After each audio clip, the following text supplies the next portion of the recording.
Back up on my bullshit, back up on the scene. Done dealing with you, don't know how to deal with me. Done fucking with you, don't know how to love me. Done dealing with you, so I'm back. It seemed like I get so much, I don't get nothing back. I really thought it was love, but you're so fucking whack. Always get caught up in love, but I am done with that. I can't get caught up in love, so now I'm, flexing on my exes and my Model X. Pretty little, skinny, little bitty body Model X. Some of y'all ain't never had no real bitch and it shows. I keep it 100 from my head down to my toes. Back up on my bullshit, back up on the move. Touchdown in my hometown, got nothing to lose. I am on my own now, I am in control now. I need you to go now, I can fix my own crown. Back up on my bullshit, back up on the scene. Done dealing with you, don't know how to deal with me. Done fucking with you, don't know how to love me. Done dealing with you, so I'm back, bitch. Back on my pussy, back on my dish, you in the studio. Back on tequila, back on the strippers, all the groupie hoes. This could get ugly, I'm petty, I want you bad out of smoke. I'm coming crazy, baby, one thing that you should know. Little baby, bounce back, act like you a stranger, Memory loss, I play it like that. Call your boys, I'm getting about that. Faded up to 42, quarters too important. Blue dream inside the roll up, hold up. Watch me go up, leave me so stuck. I'm back and I'm better than me. One bitch on my level, ain't no question, I'm a legend, baby. Don't ever forget it. Know you see me rolling in this rose gold, so cold. Oh no, I can't fuck with lanes like you no more. Back up on the scene, out here acting foolish like I'm 17. I just bought a new whip, don't need gasoline. I just seen your new bitch, boosted my self-esteem. Back up on my bullshit, back up on the scene. Done dealing with you, don't know how to deal with me. Done fucking with you, don't know how to love me. Done dealing with you, so I'm back, bitch. Flex on my legs, and my Model X. Flex on my legs, and my Model.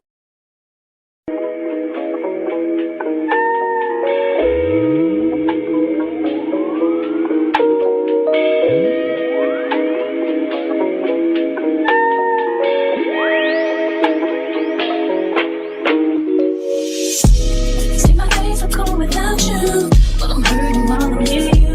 And though my heart can't take no more, I keep on running back to you. See, my days are cold without you, but I'm hurting while I'm near you. And though my heart can't take no more, I keep on running back to you. Baby, I don't know why you're treating me so bad. You said you love me, don't wanna find me, and I was all you had. And oh, my heart is beating for you, and I can't stop crying. I don't know how I allow you to treat me this way, and still I stay.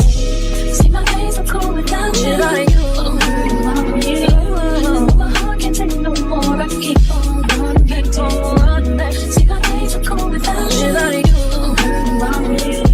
And though my heart can't take no more, I keep on running back to you. Baby, I don't know why you wanna do me wrong. See, when I'm home, I'm all alone, and you are always gone. Boy, you know I really love you, I can't deny. I can't see how you could bring me to so many tears after all these years. See, my days are cold without you. My days, and though my heart can't take no more, I keep on running back to you. See, my days are cold without you. Without you, without you, I keep on running back to you. I trusted you. So sad, what love will make you do. All the things that we accept, be the things that we regret. So all of my ladies, hear me, come on, sing with me. See, when I get the strength to leave you, always tell me that you need me. And I'm weak cause I believe you, and I'm mad because I love you.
will just hold me back. But I love when we make up like that. And you love it when I make you mad. But maybe we just love like that. Yeah, maybe we just love like that. Times I don't want you around. You do something to make me smile, and it's hard for me to try to doubt this feeling. Yeah, we could just walk away. Yeah, we could just stay away. The things I love about you I can't change. No, no, no, no. In my mind I'm done fighting. In your heart you keep trying. And the truth we done hiding. That's just the way we are. Can't say you love me when it's like that. Can't say I love you when it's like that. If it was new, it won't be like that. To everybody else, it will just all be bad. But I love when we make up like that. And you love it when I make you mad. But maybe we just love like that. Yeah, maybe we just love like that.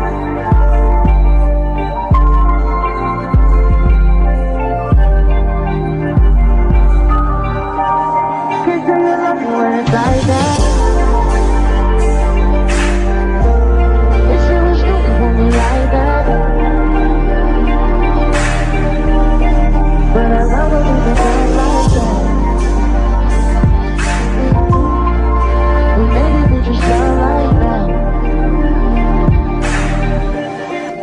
Yeah, maybe we just love like that. Can't say you love me when it's like that. Can't say you love me when it's like that. If it was new, it won't be like that. To everybody else, it will just all be mad. But I love when we make up like that. And you love it when I make you mad.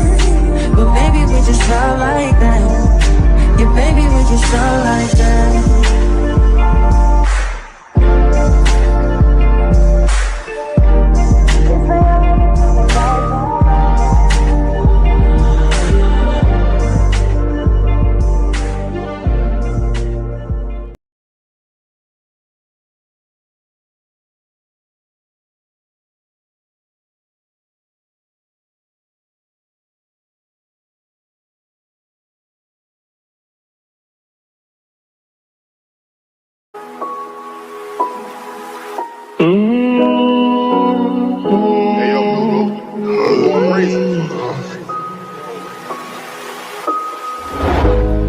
Niggas ain't getting no money, tell them quit that cap. Niggas ain't getting no money, tell them quit that capping. Yeah. Ain't it been relaxing, you ain't even did your taxes. Yeah. We went triple platinum, don't wanna hear no nagging. Made it happen. Young and out there, bottom buddy, made it happen. I don't wanna make no friends, point me to my ends. Who we think he is in that brand new Benz? They should've knew I was coming, just a little young and I knew I'd give me some money. Know I turn nothing to something, I look at your cousin, the youngest is me and it right. And I promise to keep it 100, keep it 100. You see me down in the house, so you got to respect me. Fuck you, give me my check, please. Young and chasing dreams, reaching for the stars. Had it all. But now I'm richer than I've ever been. I'm richer than I've ever been. Yeah. I'm richer than I've ever been. I'm richer than I've ever been. I'm richer than ever. Whipping a Tesla, cost hoes, etc. Hit them with pressure. My niggas won't let up. Tell them niggas to catch up. Wake up, got $1 million in diamonds that sit on the dresser. Run up that check now, flexing my muscles, I feel like cause we come from nothing, new rollies and plaques. Fake love, it was holding them back. Flashbacks while you pouring the yak. Since a young nigga, he just wanted to shine. Used to daydream about thumbing through racks. He tuck and get cold in the rack. Tears fall while he loading the strap. Seen it all, he just wanna relax. I'm richer than I ever been. Put my heart before the bag, worst shit I ever did. Gave you a second chance and you laugh again. Remember days I used to wonder will we ever win. Young and chasing dreams, reaching for the stars. See all you can be, either you gon' starve. Young and not that bottom body beat the odds. Yeah, you love, had it all. I'm richer than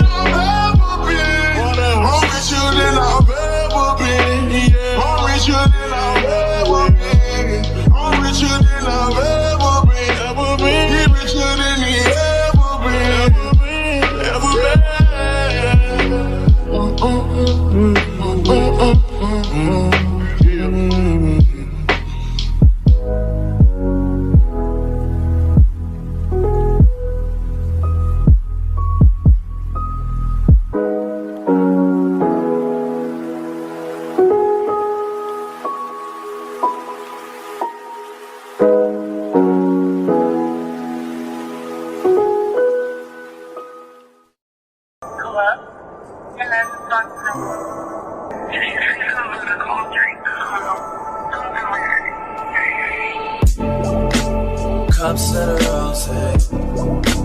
Bitches in my old phone. I should call one and go home.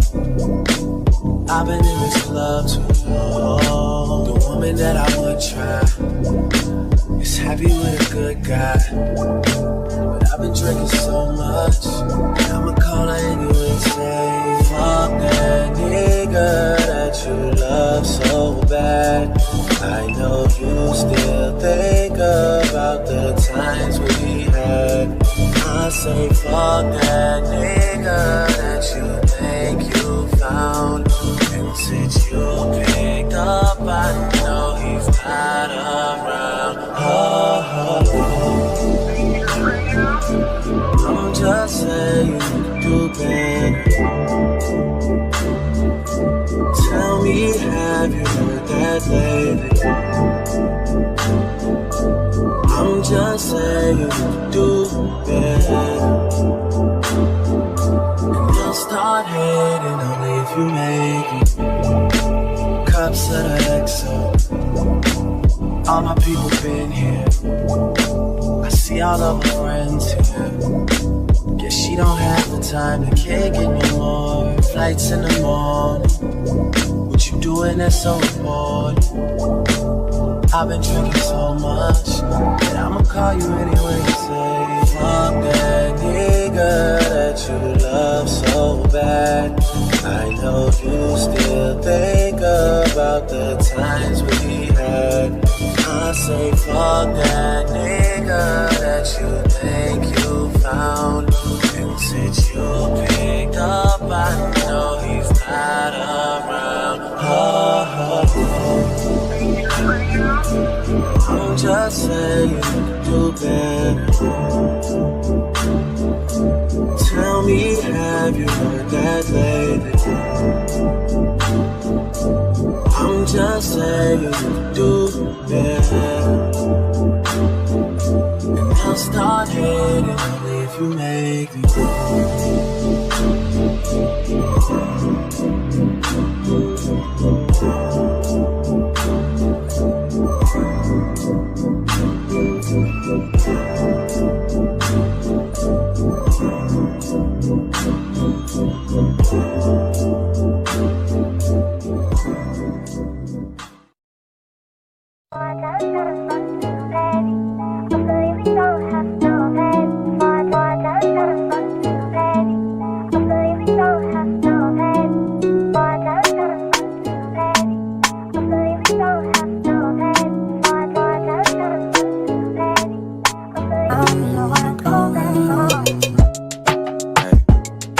Trips that you plan for the next whole week. It's too long for a nigga so cheap. And flex so D, sex so D. You got it, girl, you got it. Hey. You got it, girl, you got it. Yeah. Pretty little thing, you got a bag and now you wildin'. You just took it off the line, no mileage. Way they hitting you, the DM looking violent. Talking while you come around and now they silent. Through the Cooper 17, no guidance. You be staying low, but you know what the price is. Ain't never got you know it being modest. Poppin' shit, but only cause you know you poppin', yeah. You got it, girl, you got it. Hey. You got it, girl, you got it. Hey. You got it, girl, you got it.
your spotlight.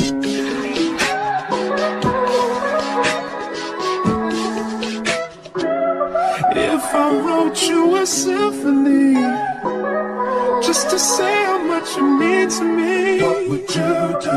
If I told you you were beautiful, would you date me on the regular? Tell me, would you? Well, baby, I've been around the world, but I ain't seen myself another girl like you. This ring here represents my heart, but there's just one thing I need from you. Say I do.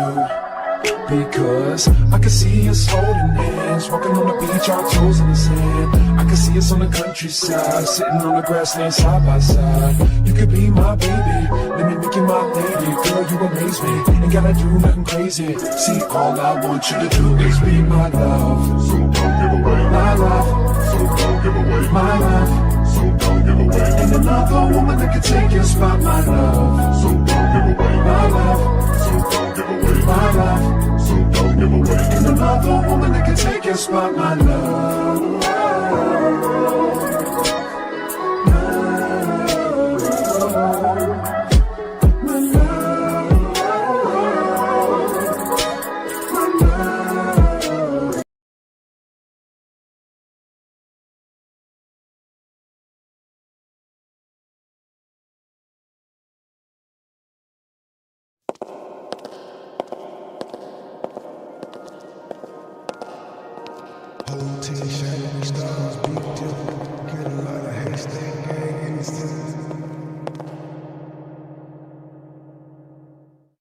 What's today, y'all?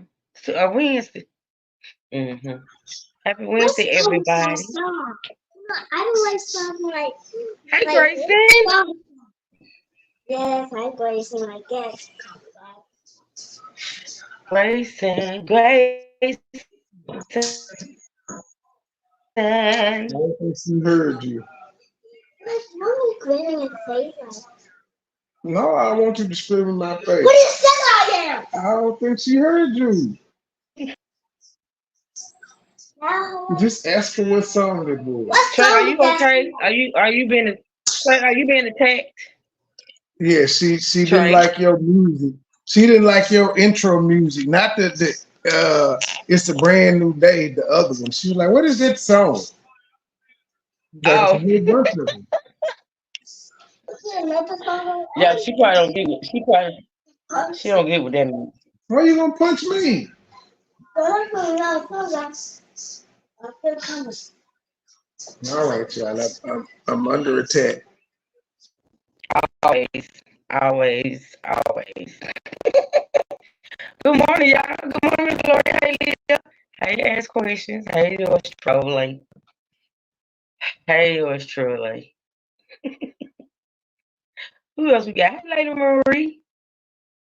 Hey, young Riaz. Hey, E. Brooks. Uh, hey, Ramlin. I think I got everybody, y'all. Hold on. I know Room Shake ain't still in here, but hey, Room Shake. Greetings, ask questions. Y'all listen, it is a brand new day. It's a beautiful day. Even though some people dealing with storms and things of that nature, y'all send up prayers for the people that's dealing with these storms and stuff, y'all. It's a mess. Nuh-uh, I didn't know how you said my name. You didn't what? Oh, you didn't like. Well, I mean, business. I listen. Yours truly. Don't start with me, okay? I'm having a good day. Honestly, I'm having a good day. You know, if you want to go to start. But anywho, yeah, y'all please be sure to hit the like button on the way in. Okay? Feel free to support the channel, hit the Cash App, hit the PayPal. There's no more super chat, honey. Yeah, she always showing out. That's what she do. She can't help but ask questions. At this point, I just deal with it. I just deal with it. Yeah. So listen, we are going to get into it today, y'all. We're going to get into it today. Shout out to me for still, having the motivation and the desire and the just the to come on this channel, because this is the channel that means a whole lot to me. And you know, no matter what YouTube and the devil try to pull, it's not gonna work. It's not gonna work. YouTube can kiss my ass. Honestly. Are you still blocked? Who is complicated? First of all, I don't even know who you are, but you can't be blocked because I can see you. Hey, Natasha. Hey, boo. No, you're not blocked. Why would you be blocked? Did you disrespect? Ah, yes. So listen, y'all listen. So y'all know we was talking yesterday about where is my heathen? It was called heathen. Is she busy working? What is going on with my heathen? Um, so we was talking yesterday, y'all. We was discussing the Devontae Wright. Well, why I keep calling this man? Wait a minute. I keep calling him Devontae something. I keep calling him the wrong name. Devontae Mitchell. Y'all, when I say Devontae Wright, can y'all please correct me? I know I've been calling this man Devontae Wright. God, so disrespectful.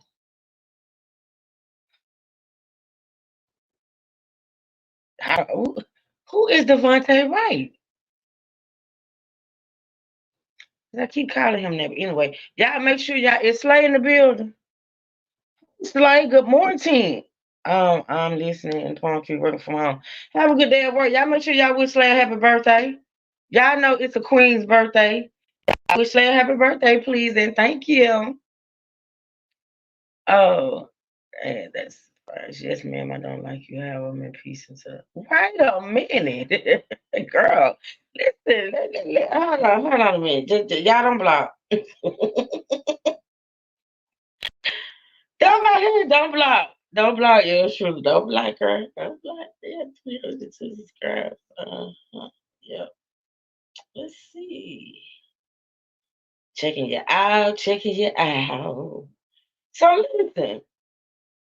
So the Lord is my shepherd. I shall not want. So you say, did somebody remove the comment? I don't see it no more. Damn it. Let's see. Didn't I say don't be Gloria?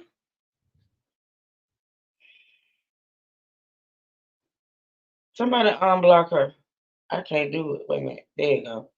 I got it, Miss Glory. I got it, baby. I got it. Girl, no clue who the one they right is. He a member of I don't know this person, so welcome on. Listen, I can't even see the comment. I needed to read that comment she wrote because I only saw, hold on. Am I still blocked? He said, just being honest.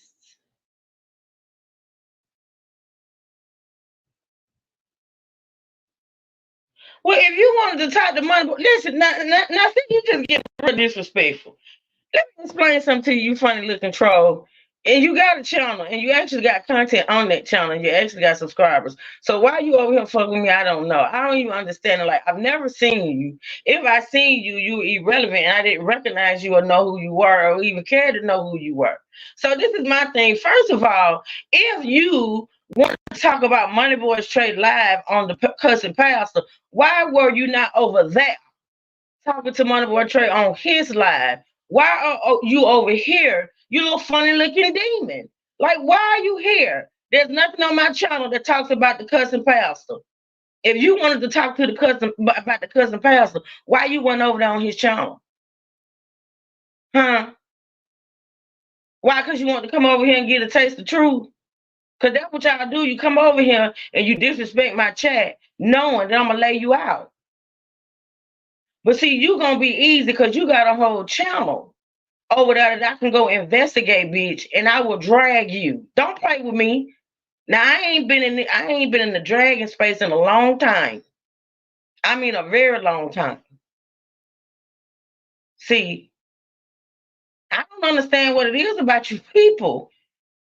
You know, And the fact that you think you can come in people's, live streams, which you probably ain't did a live stream in your life, you funny looking beast. You probably ain't did a live stream ever and don't know what it takes to conduct one, but yet you want to come over here and disrespect mine. But see, you asking for ass whooping your mama ain't give you, and I give it to you. Don't play with me. If you want to talk about something that's on Trey's channel, take your little funny looking ass over there on his channel and get away. You another one want to lick his balls. I'm sick of you. I'm sick of you. I'm sick of you. Shit, I got PTSD from bitches like you that used to try to befriend me back in the day when I was in high school to get to my brother. This is what this is reminding me of. This is what it's taking me to. It's taking me to a very dark place. You don't want to take me there. You know? Right, E. Brooks. Come on, E. Brooks, with the investigation.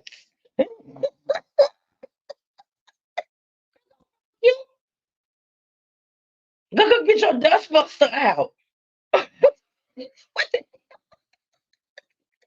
what's going on? Trey, I'm sick of you.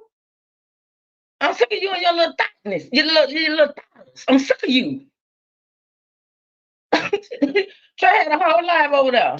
Did y'all see her in the in the chat? Anyway. You better go dust.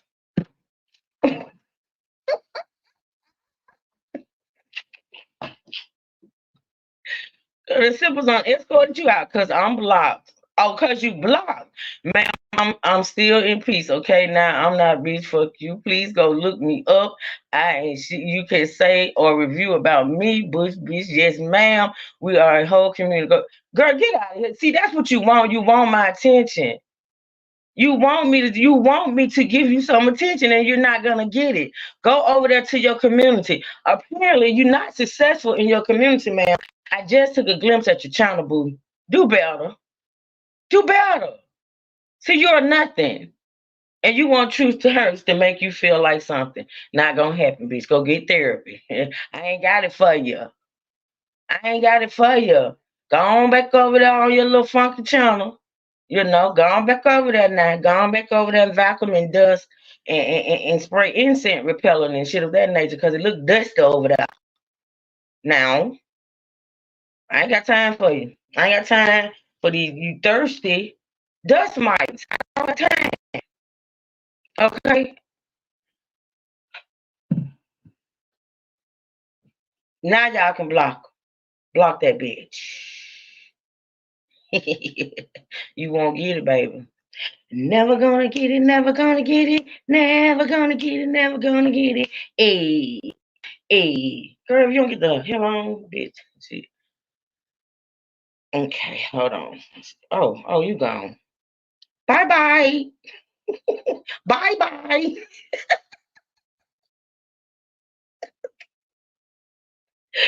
Good riddance, girl. Bye. Come back over there with that dust and stuff. Them dust mics and carrying on. I ain't got time. Y'all would not take me out of my character. You won't. Hold on, let me do something real quick. Mm-hmm. Mm-hmm.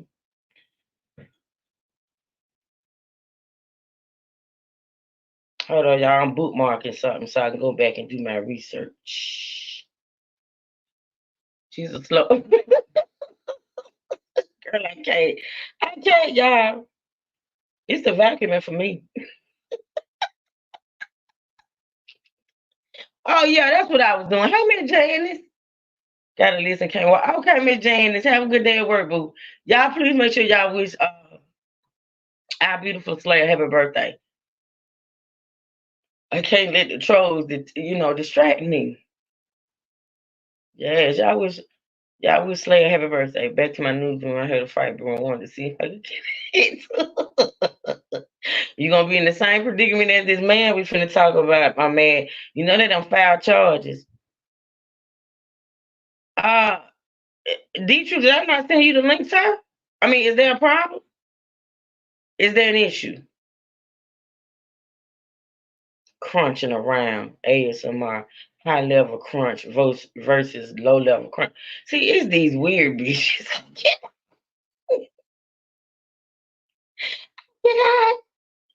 Loud crunch Thursday.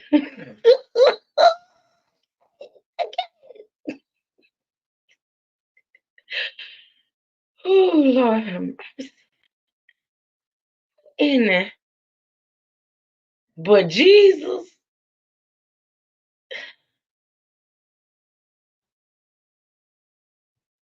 oh, ooh, baby, I'm gonna have fun with this one. They have filed charges, Natasha. I think they did it yesterday, girl. We finna get into it. We finna get into it. Yes, they had. I'm thinking from what I gathered, because I haven't listened to the actual videos. I was gonna listen to them with y'all. I think they ended up filing charges against the guy we talked about yesterday. D Truth, you the one that told us about that. Okay, let me get started. So the first thing we're gonna get into, y'all, is the fact that they have filed charges, and we're gonna get into a little short video talking about that. So let's pull it up.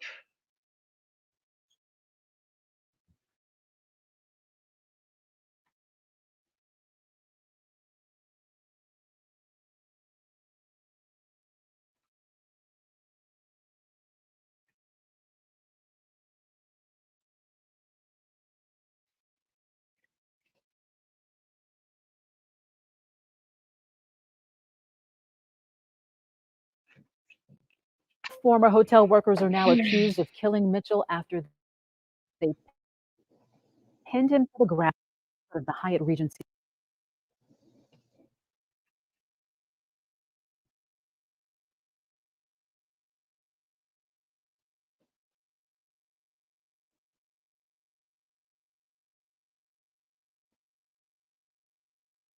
All right, y'all. What you talking about, ask question?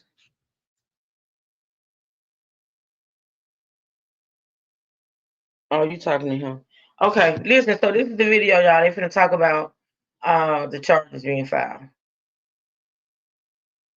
Got a small victory with the 4 charges.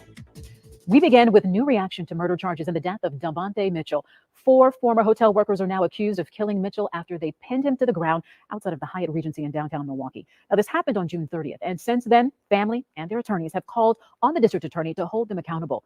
Jenna Ray has been following this story since it broke, and she walks us through the charges and how family is feeling after learning of the new developments. It's been 37 days since Davante Mitchell was killed outside the Hyatt Regency. 37 days of waiting, praying, and protesting without any charges or arrests. Say his name! Tuesday afternoon, the 4 men seen in this viral video on top of Mitchell were charged. It's a small victory, but we're grateful because we've been stepping for him and we're going to keep stepping, and we've seen what this stepping got us. We've seen what it got us, but we want these charges to stick. Surrounded by love and support, Mitchell's siblings say justice has just begun. We are grateful for the DA, making this move today, that he did, and we just hope that he keeps moving forward.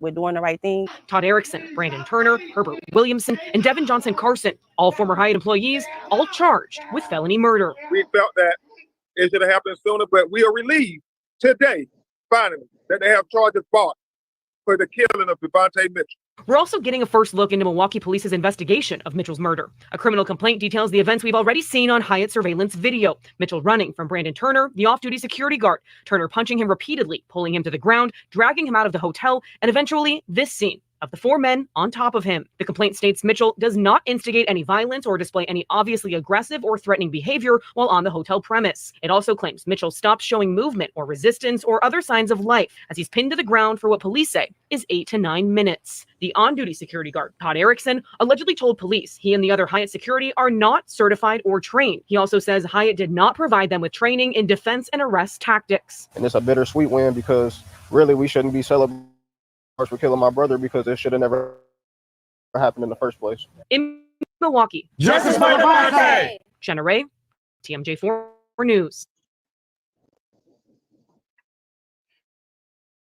Okay, so y'all, all 4 of the men were charged with felony murder. All four of them. Even the guy, like I said, we talked about on yesterday, they were all charged with felony murder. Okay. Let's get into the next one.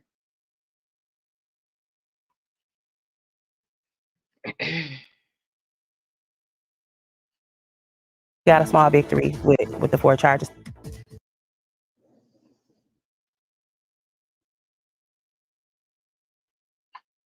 All right, so the next video thing I think y'all is But we have to tell you about some breaking news a minute. in the death of Devontae Mitchell, the man who died outside the Hyatt Regency I hate that my thing Hotel do that. I really hate that. It gets on my nerves. Eric going all over again. I agree. Ask question. I agree. I just think it's pretty sad. And that guy spoke again, the one we talked about yesterday, after he learned about the charges being filed. So where is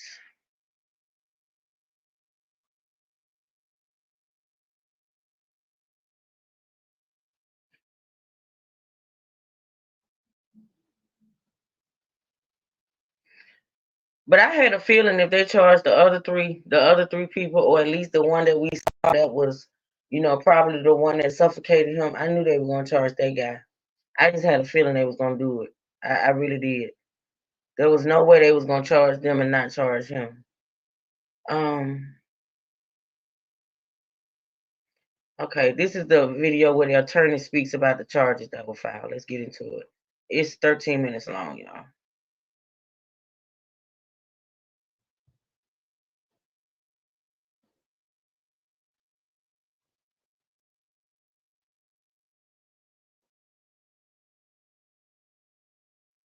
All know the Milwaukee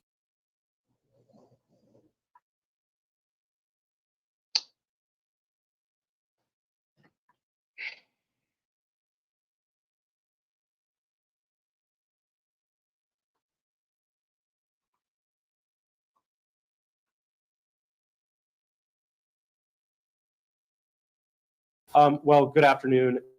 As you all know, the district attorney's office made the decision to make felony murder charges filed in the courthouse this afternoon. What I will say is that, first, of course, these 4 individuals should be charged with murder because they murdered somebody on a public sidewalk on video camera while they know that they were being video cameraed. And I think it's important for people to understand that, this happened because of the family's continued demonstration in front of the Hyatt and Milwaukee County District Attorney's office. This happened because they went out and hired lawyers to get involved, to take witness statements, to present that information. And what we're seeing is the fruits of all of that labor now. But I have to tell you that I don't think that families should have to do this. Families shouldn't have to go through the laborious process of getting a lawyer, filing a case, serving subpoenas, having multiple meetings at the district attorney's office to get murder charges where everything is on camera. And so I think equal protection of the laws is important in this country. And I think that simply because of who they think Mr. Mitchell was, he was treated differently than other crime victims. And that's 1,000% wrong. And that this family was treated differently than other crime victim families are treated. And that's 100% wrong. But at least today we can say that the obvious has happened. Murder charges filed against murderers on camera. And are you satisfied with the charge of felony murder? It didn't go as far as, first-degree intentional homicide. Are you satisfied with what was brought? The short answer is no. I'm not satisfied with the decision from the district attorney's office. Number one, yes, I would have preferred to have seen a reckless homicide charge. I think this was reckless homicide. I also believe that the guest should have been charged. Teresa Ball should have been charged with battery. That there's an off-duty security officer who could have been and should be charged as party to a crime. So there are other people that were involved in the crime that resulted in Mr. Mitchell's death that should have been charged as well. And we're going to continue to push for those efforts. But I think what you're seeing is a reluctance on the district attorney's office. And I think that that's wrong. And I think that it, again, stems from who they believe the victim is here, as opposed to doing what they would normally do in most cases. How concerned are you that if this ends up going to trial, some of those witness statements that it appeared Mr. Mitchell was under the influence of something, that positional asphyxia may have happened because of his medical history, that could end up causing a jury to not deliver a guilty verdict? I'm not worried about it at all. Okay, I've been a trial lawyer for 15 years. I've been handling wrongful death cases for 15 years. It is just simply not true. It is a completely bogus theory that has been debunked. It was the Derek Chauvin defense that didn't work in Minneapolis. That simply isn't true. It's not true from a medical standpoint, and it's not difficult from a lawyer standpoint at all. The fact that Mr. Mitchell had high blood pressure had nothing to do with his death. The fact that Mr. Mitchell was obese had nothing to do with his death. The fact that he suffered from substance abuse disorder had nothing to do with his death.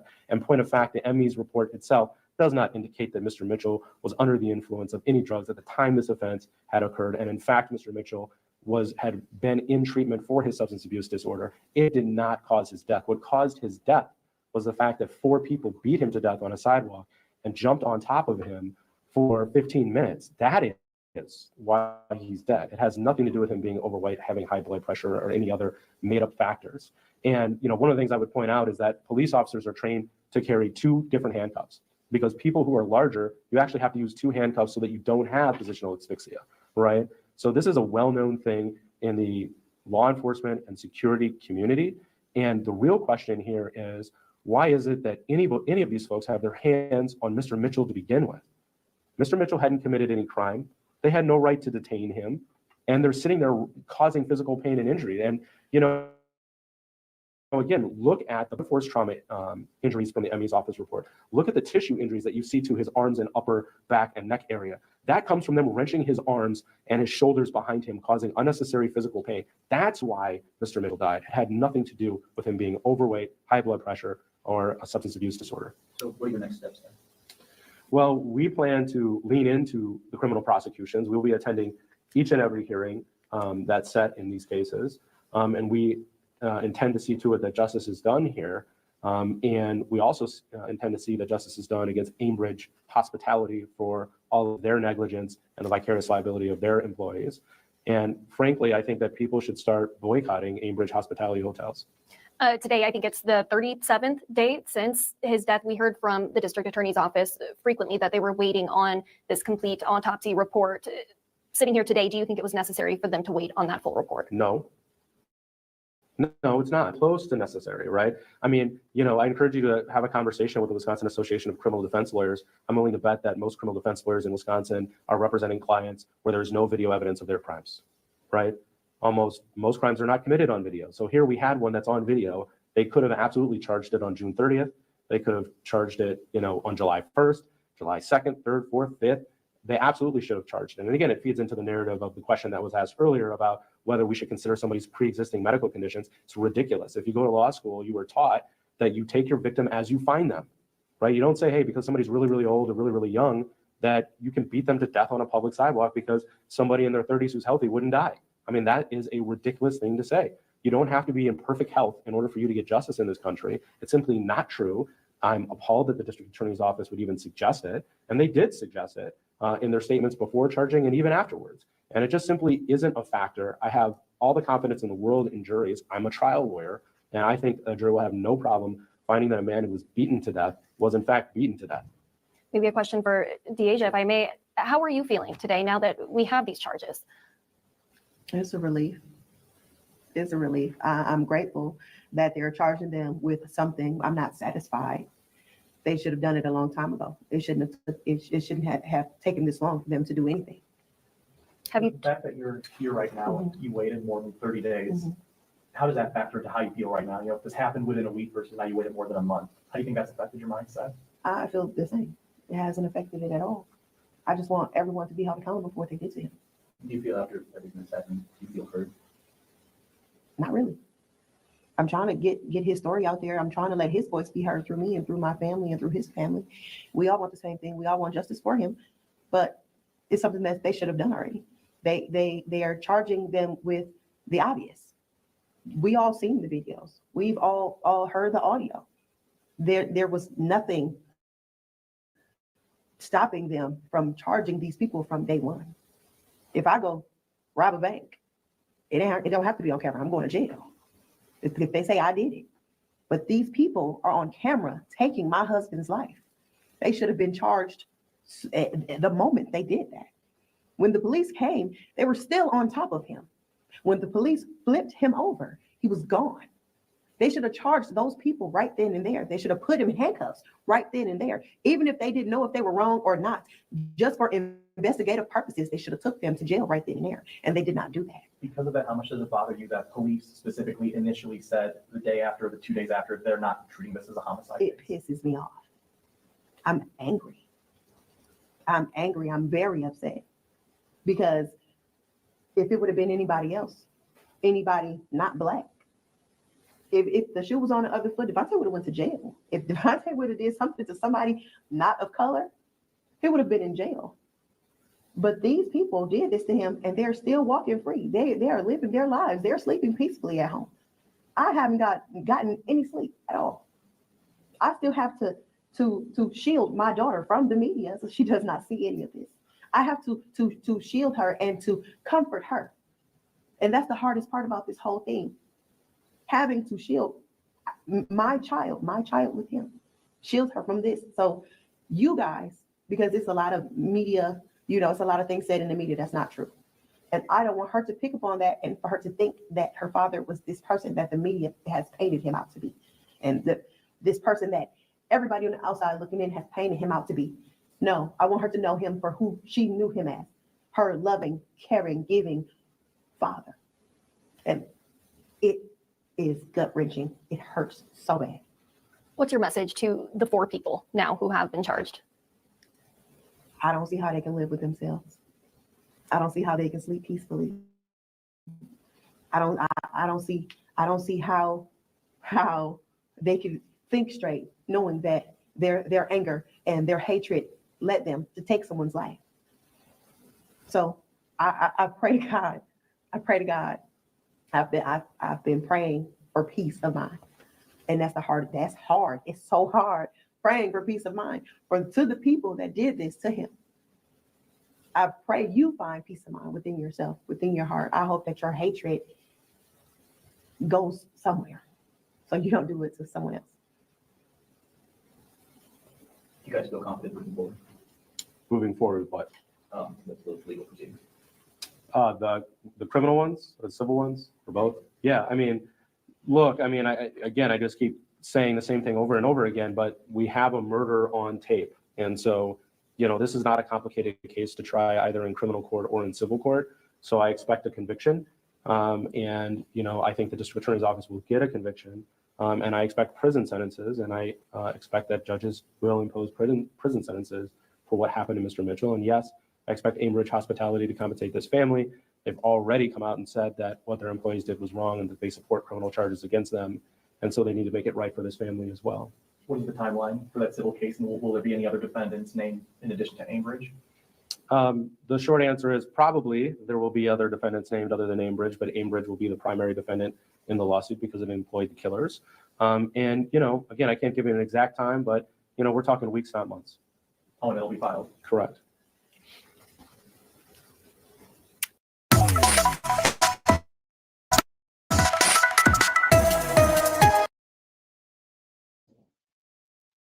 Okay, y'all. So that was her lawyer, the wife's lawyer, speaking about the charges that were filed and the fact that, just like we all knew it was coming, that there will be a civil case filed against the hotel. Now, he said something about it was going to be other defendants. Now, I don't know if they plan on naming the actual guys that were charged as defendants. I'm not sure. I don't see the purpose of it or the point. Because I can guarantee you, they was working at that hotel. They ain't got no money, but, stranger things have happened. I want to play this one last video, and then we're going to move on to Sonya Massey. So the guy that we listened to yesterday, and I think his last name is Williamson. That's all I can remember. But he spoke after the charges were filed. And I want to play that video right quick for y'all. Y'all got any questions in the chat? Anybody want to hit the link? Let me know and I'll drop it.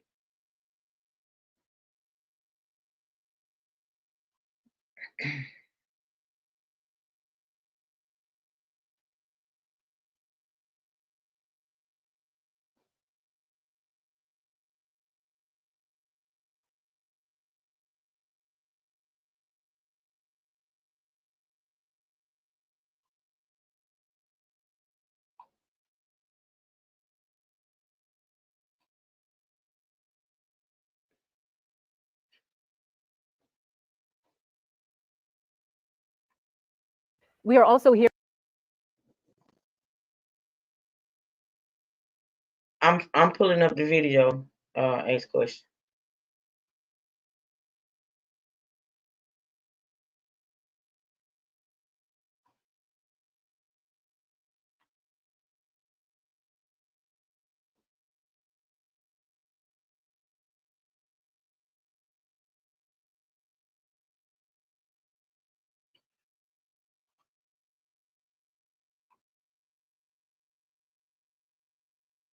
From one of the former employees now charged in the case. He shares his regret.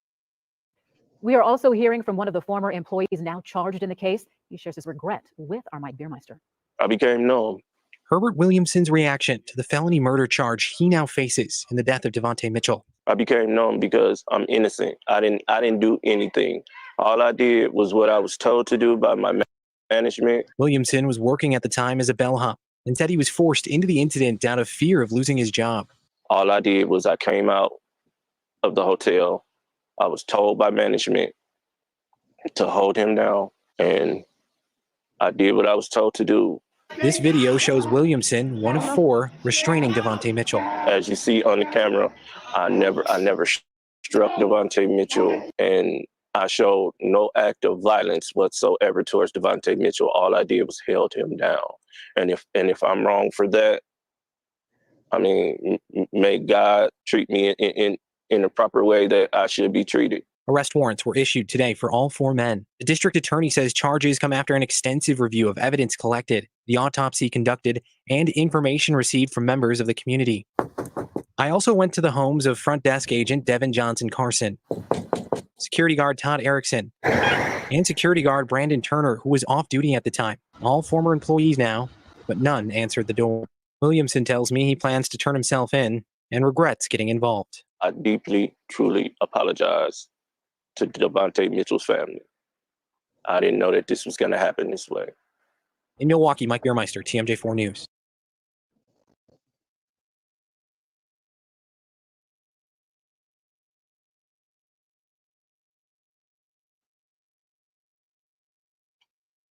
All right, y'all. So what y'all think in the chat about this guy being charged? I still feel as though, and even the other guy, it was another. It was two. From what I could see, it was two black guys and two white guys, right? Now, as far as him and the other black guy, and I got that video. I got the video. I should play it. From what I could tell, they were at the bottom. They were at the bottom of him, like towards his legs, and the other guys was like, "Hey, Miss Lee, how you doing, Miss Lee? Good to see you." Words cannot express what is shown on the But security camera footage. It is just my question is, I would love to know. Now they say he died from, basically being suffocated or choked or whatever. I'm curious to know which person actually had their hands around this. It has to be more to the story.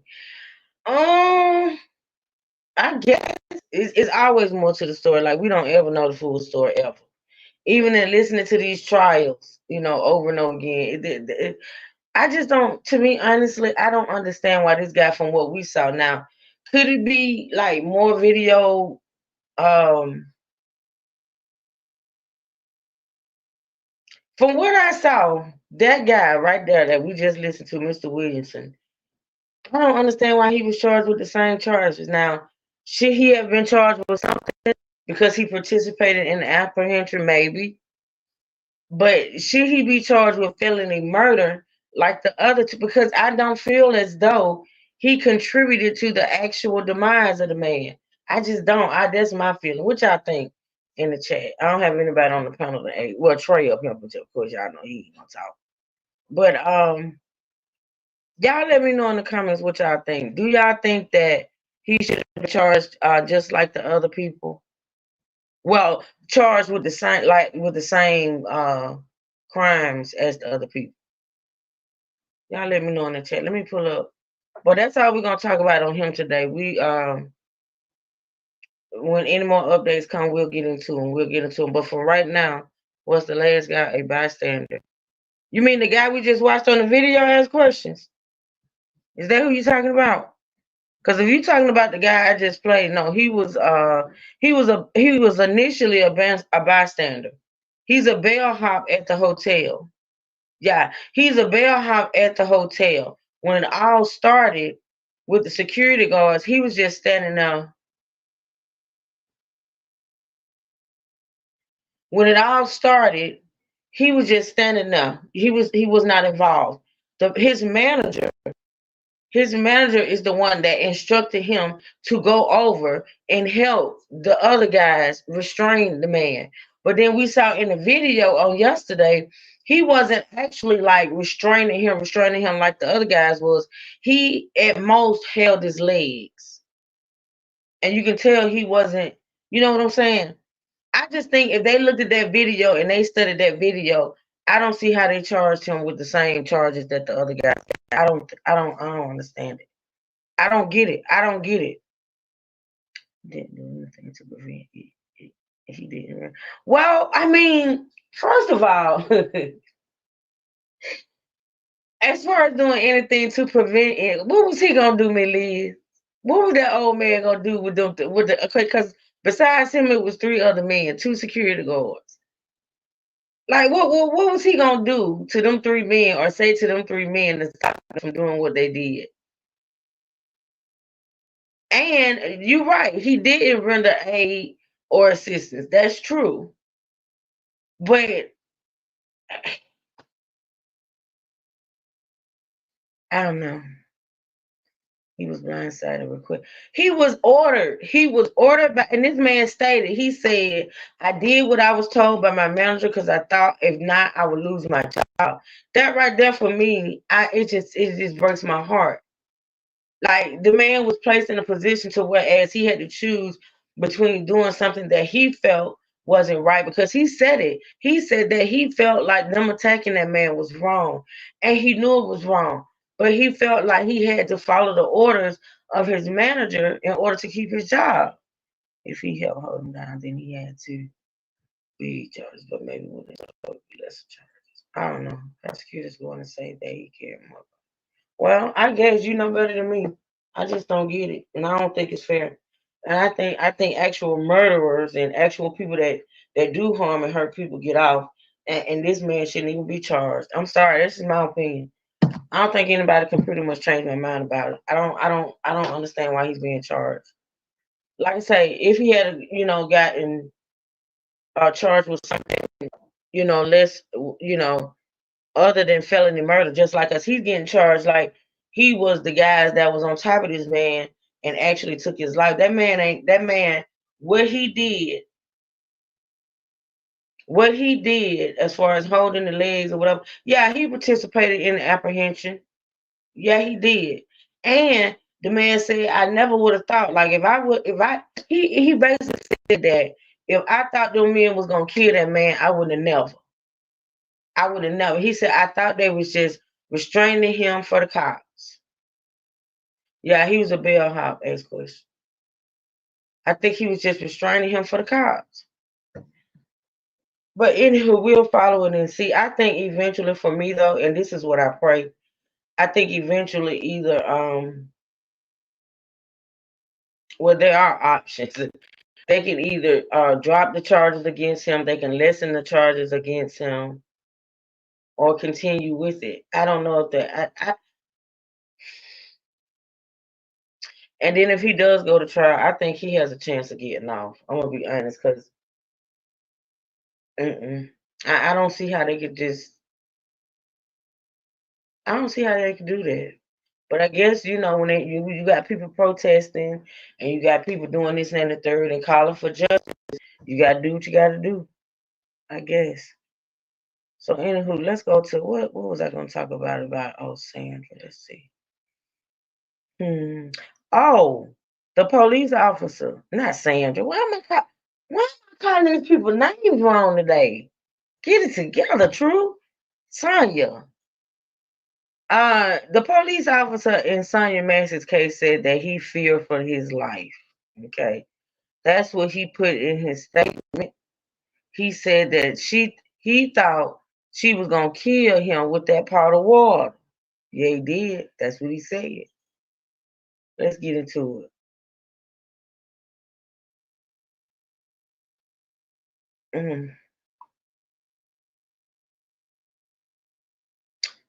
Let's see, y'all. Let me pull up the right one.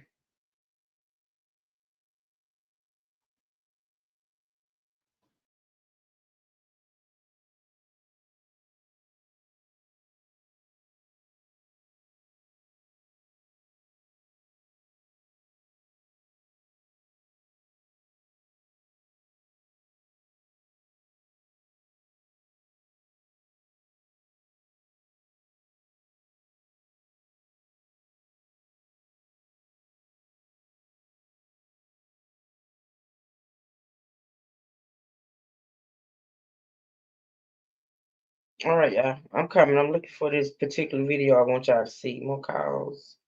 They call, and also they're calling for that sheriff to retire. That sheriff is not going to resign. He's not going to resign.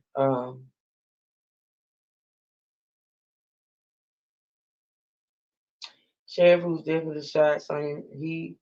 He's defending his actions, hiring the guy. Of course. Let's listen to. I like this guy. Let's listen to the Trey King show. We're gonna listen to him. He got all the updates in one. I ain't got to keep playing all these clips. So we're gonna listen to him. How many of y'all saw one of my mods put Trey King's link in the chat. The Trey King show. TreyKing show. The Trey King show. We're talking about right now we're finna talk about Sonya Max and Miss March.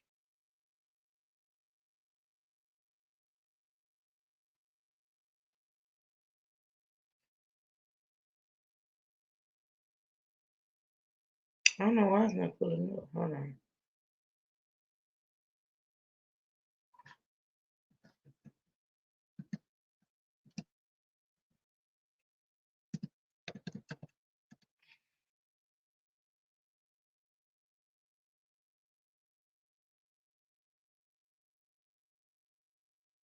Thank you, ask question.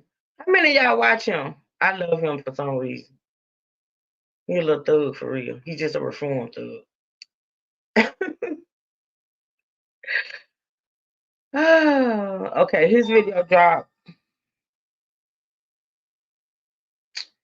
His video dropped 2 days ago, y'all. We're gonna get into it. I don't think I'm gonna play it though. Wait a minute. I don't think I need to play the visual on him. We just gonna play the audio. I don't know how old Trey feel about his stuff being played. Let me pull up the audio, y'all. I can't do it. I already ain't monetized, baby. I don't need to be struck. Power on. Bluetooth pairing. Bluetooth connected. Connected to where?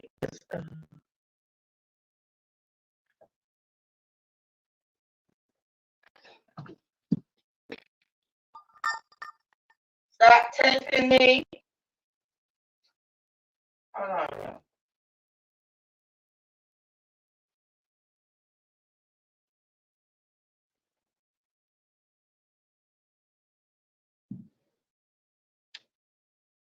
Bluetooth pairing.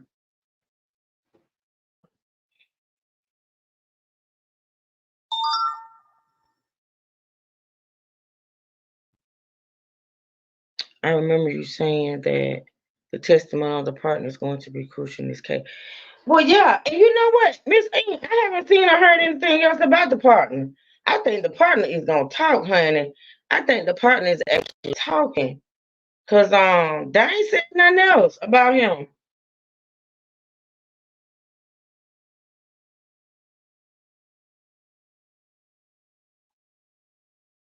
Bluetooth connected.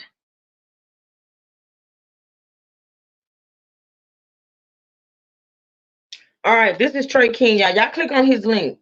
Click on his link or check him out. He comes with some good. He actually does videos on some good stories. I like his channel, Trey King Show. Y'all please be sure to hit the like button. Hit the feel free to hit the cash out, the PayPal. All right, let's get into it. This is his video he did 2 days ago. It's entitled Sonya Massey, new details emerge in case cop tries to defend a suspect. I don't know what cop that is. Here we go, y'all. Let's listen.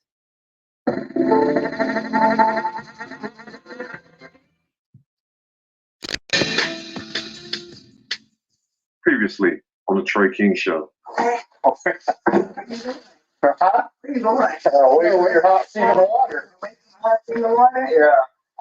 Y'all let me know whether or not y'all can hear it good, okay? The Sangamon County Sheriff's deputy is being charged with first-degree murder after he shot and killed 36-year-old Sonia Massey. Massey called 911 early in the morning on Saturday, June 6th, because she was concerned someone broke in.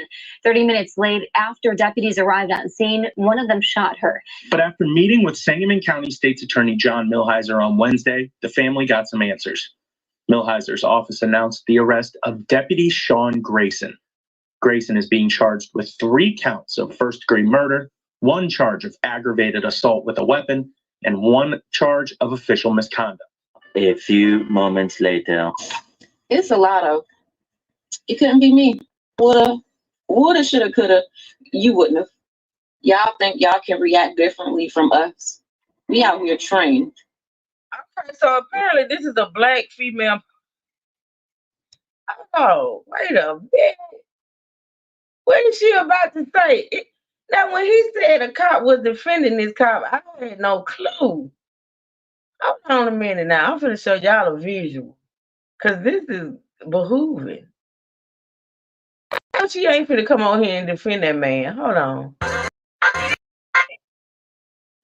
Hold on, y'all.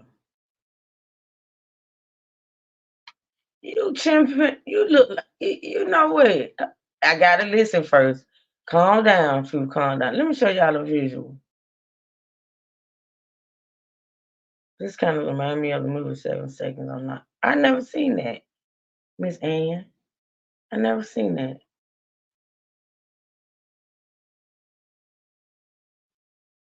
This is her. So let's listen to what she got to say. You couldn't. You say that because you have time to think right now. We don't have time to think, Papa.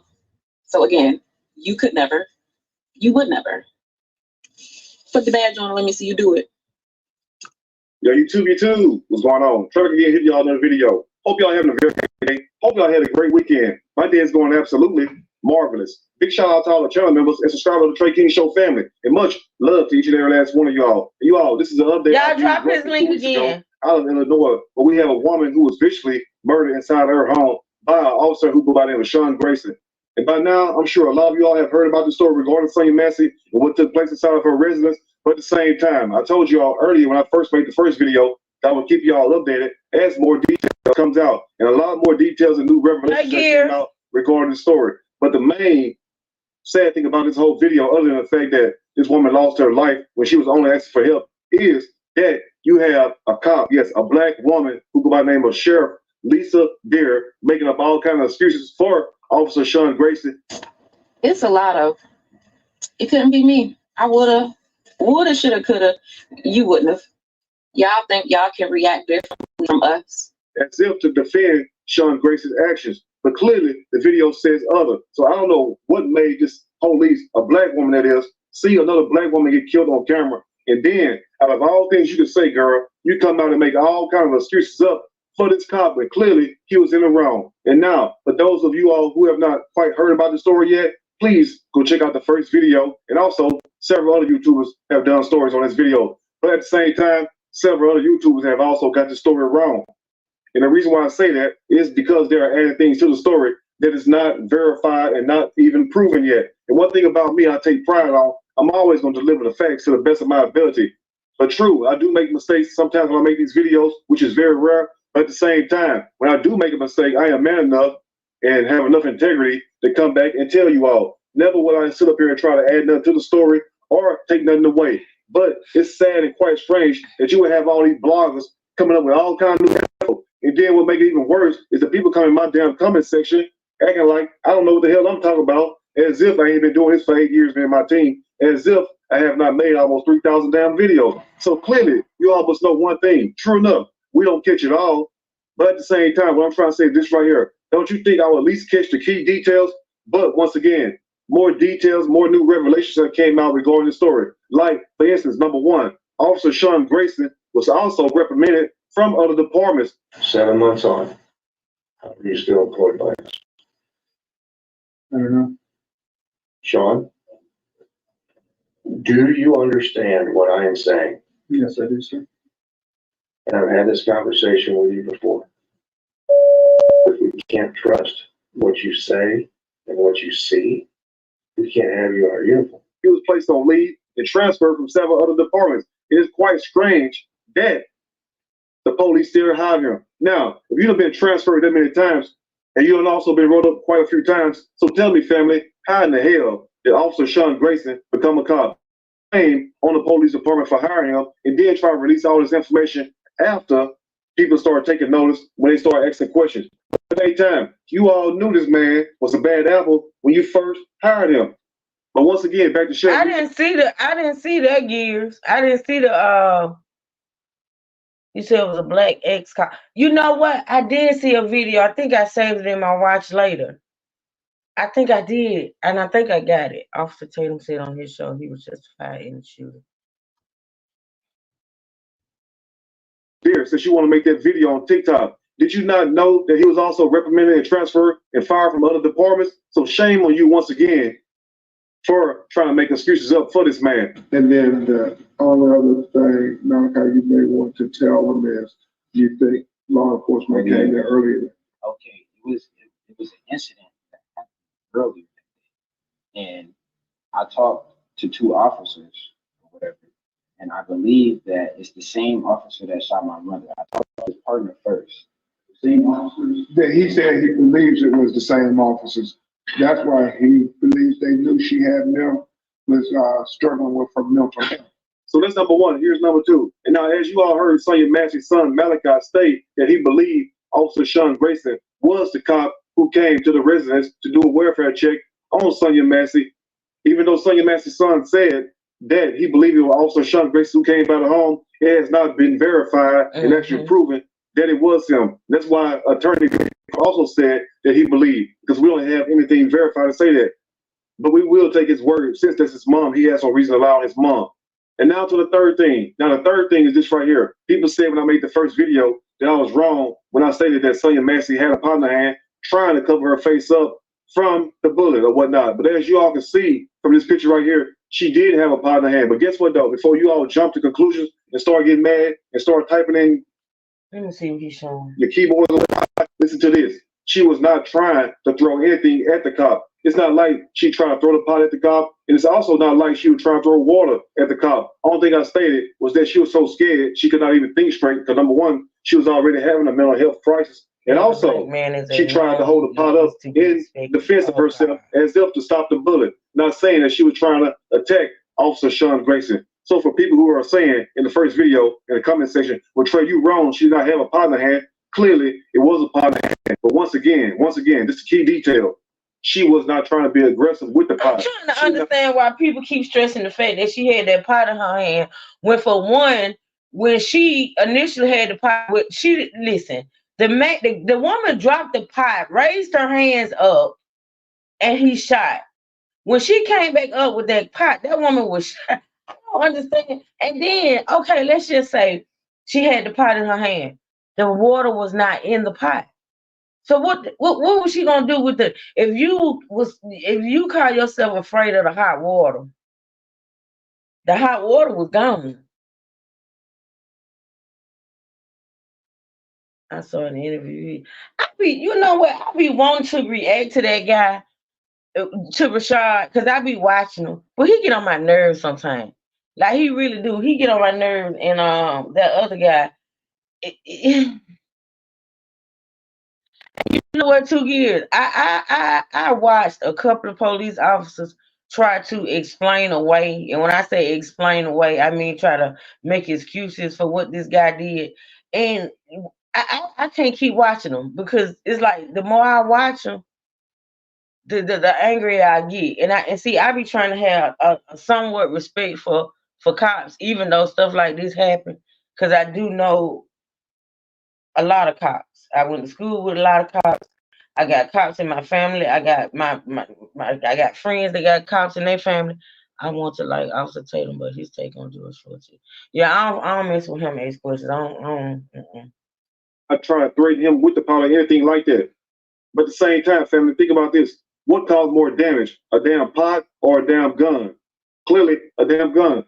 And as you all seen from the first video, Sonya Massey was very cool, calm, and collected. She was not upset or anything like that, even though she was experiencing some kind of episode. And also, it says that her mom contacted the police department a couple of days before and stated that Sonya Massey was having a mental episode and that she was not dangerous, as you all see at the bottom.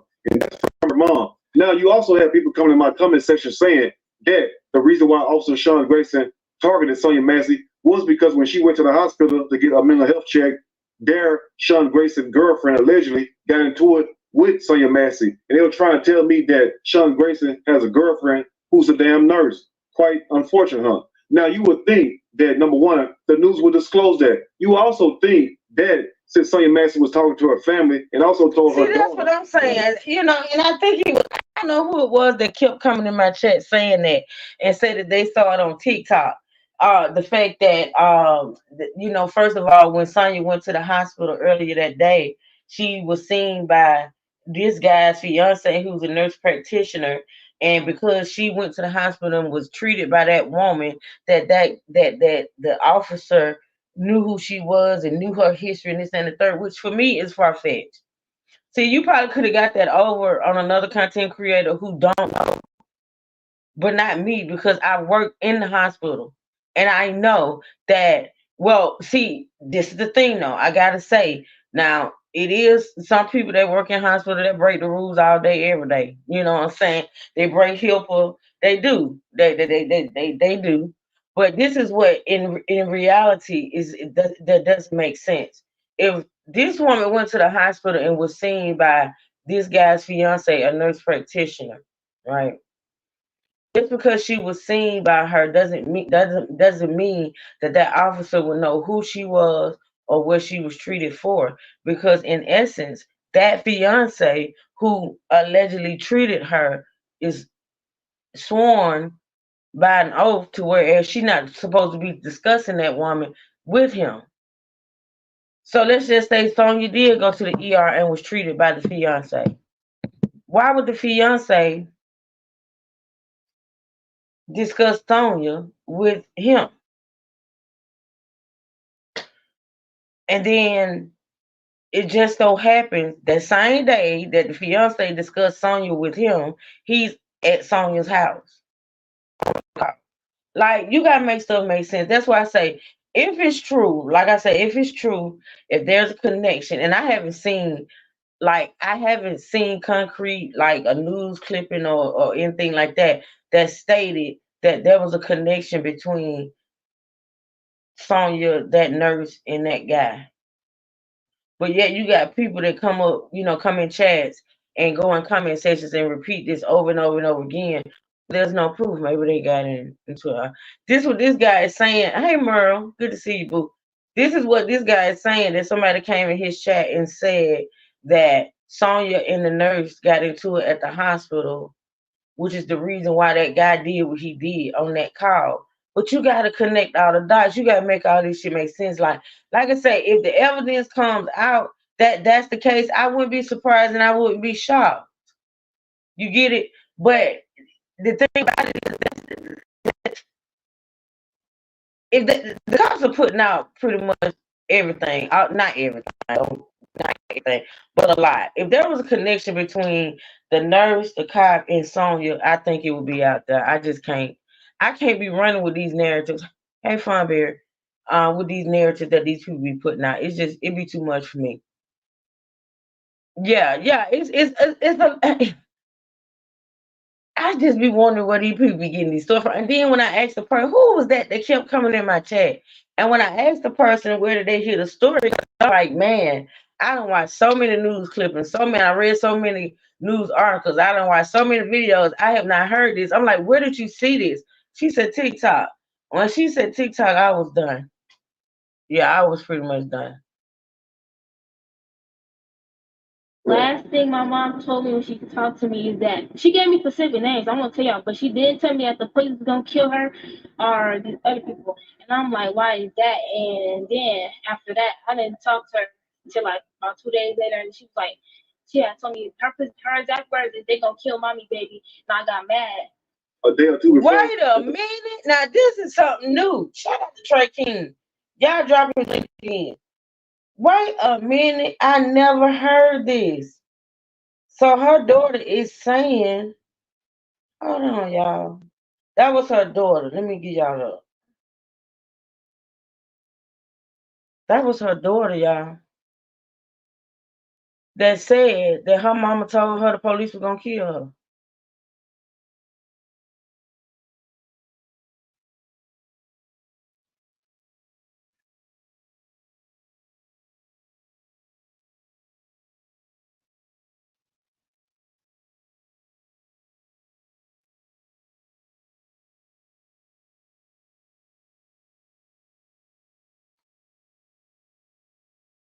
Oh, that's blurry. Let me get a better picture. This is her daughter. And she's at, I don't know if this is a news conference. First, how could people even find out that information? What information gives? Be specific. What information? How? Yeah. I think you asking how the people on TikTok or wherever, however, will find out that information because it wasn't coming from the news. It was not coming from the news. Hey, Melissa, good to see you, baby. This is her daughter speaking out, and her daughter said that her mom told her and gave her names. Now, how was that? So her mom gave her names of police officers that were gonna kill her. Let's listen. See, and they were trying to tell me that Sean Grayson has a girlfriend who's a damn nurse. Quite unfortunate, huh? Now you would think that number one, the news would disclose that. You also think that since Sonia Massey was talking to her family and also told her daughter. The last thing my mom told me when she talked to me is that she gave me specific names. I'm gonna tell y'all, but she did tell me that the police was gonna kill her or these other people. And I'm like, why is that? And after that, I didn't talk to her until like about 2 days later, and she was like, she had told me her exact words is they gonna kill mommy, baby. And I got mad. A day or two before that the police was going to kill her, they were going to kill mommy. You would think also that she would say that she got into an argument at the hospital with a nurse or whatnot. That makes sense. What Trey is trying to say is this: if the daughter come out and say, my mom told me that the police was gonna kill me, if she would come out and tell that, why wouldn't she tell that the mom had an altercation at the hospital with this guy's fiance? Was Officer Sean Grayson girlfriend or not? So to all the people who are saying that Sean Grayson girlfriend, please show us some proof so we can verify that. Because guess what? I don't have no dog in this race. I want the truth. I want justice for Sonya. But we cannot add stuff to the story. Right. Now, one thing I do notice since YouTube is like competition now, hardly anybody try to target the truth or whatnot. I agree. Come and on. me, when I do these stories, one thing I want you all to know, I don't go listen to other YouTubers and try to get their point of view and try to hear what Ain't that what I told y'all? See, Trey, I shouldn't even be listening to you, but I rocks with you. I listen to you and I know you don't come with that extra. Y'all, how many times I told y'all that I don't like following these huge stories? Hold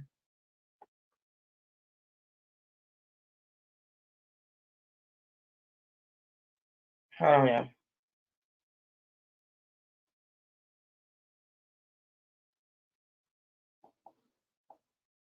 Oh, thank you, Ask Questions. I appreciate you, girl. How many times I told y'all that I don't like following these huge stories, especially with these celebrities and things of that nature? Damn, it started over. I'll find the time stop. But listen, I don't like following these stories, especially with the celebrities and things like that, because these YouTube, I don't like following them because it gets to be too much. And, I don't watch these YouTube, I don't like watching the YouTubers. I like watching the news outlets because even the news outlets sometimes they full of crap too. They lie too. They add stuff and take stuff away. But as far as these YouTubers that, first of all, you look at the title, they do a lot of clickbaiting. And then when you get into the video or whatever, you got all these conspiracy theories. And I told you I do not like that. Like I don't like sitting up there listening to a video where YouTube is entertaining somebody, it's to me, it just gets to be too much. That's why I try to stay away from certain, listening to certain videos and stuff like that because, oh yeah, man, they big mad. I don't know what it is. I don't know what it is about today. They normally don't bother us over here. They normally wait till we go on the other side. But baby, they is running rampant today. Child, it is what it is. But anyway, let's finish listening. Let's see. That's at 8:37. Let's see. But yeah, I agree with him wholeheartedly about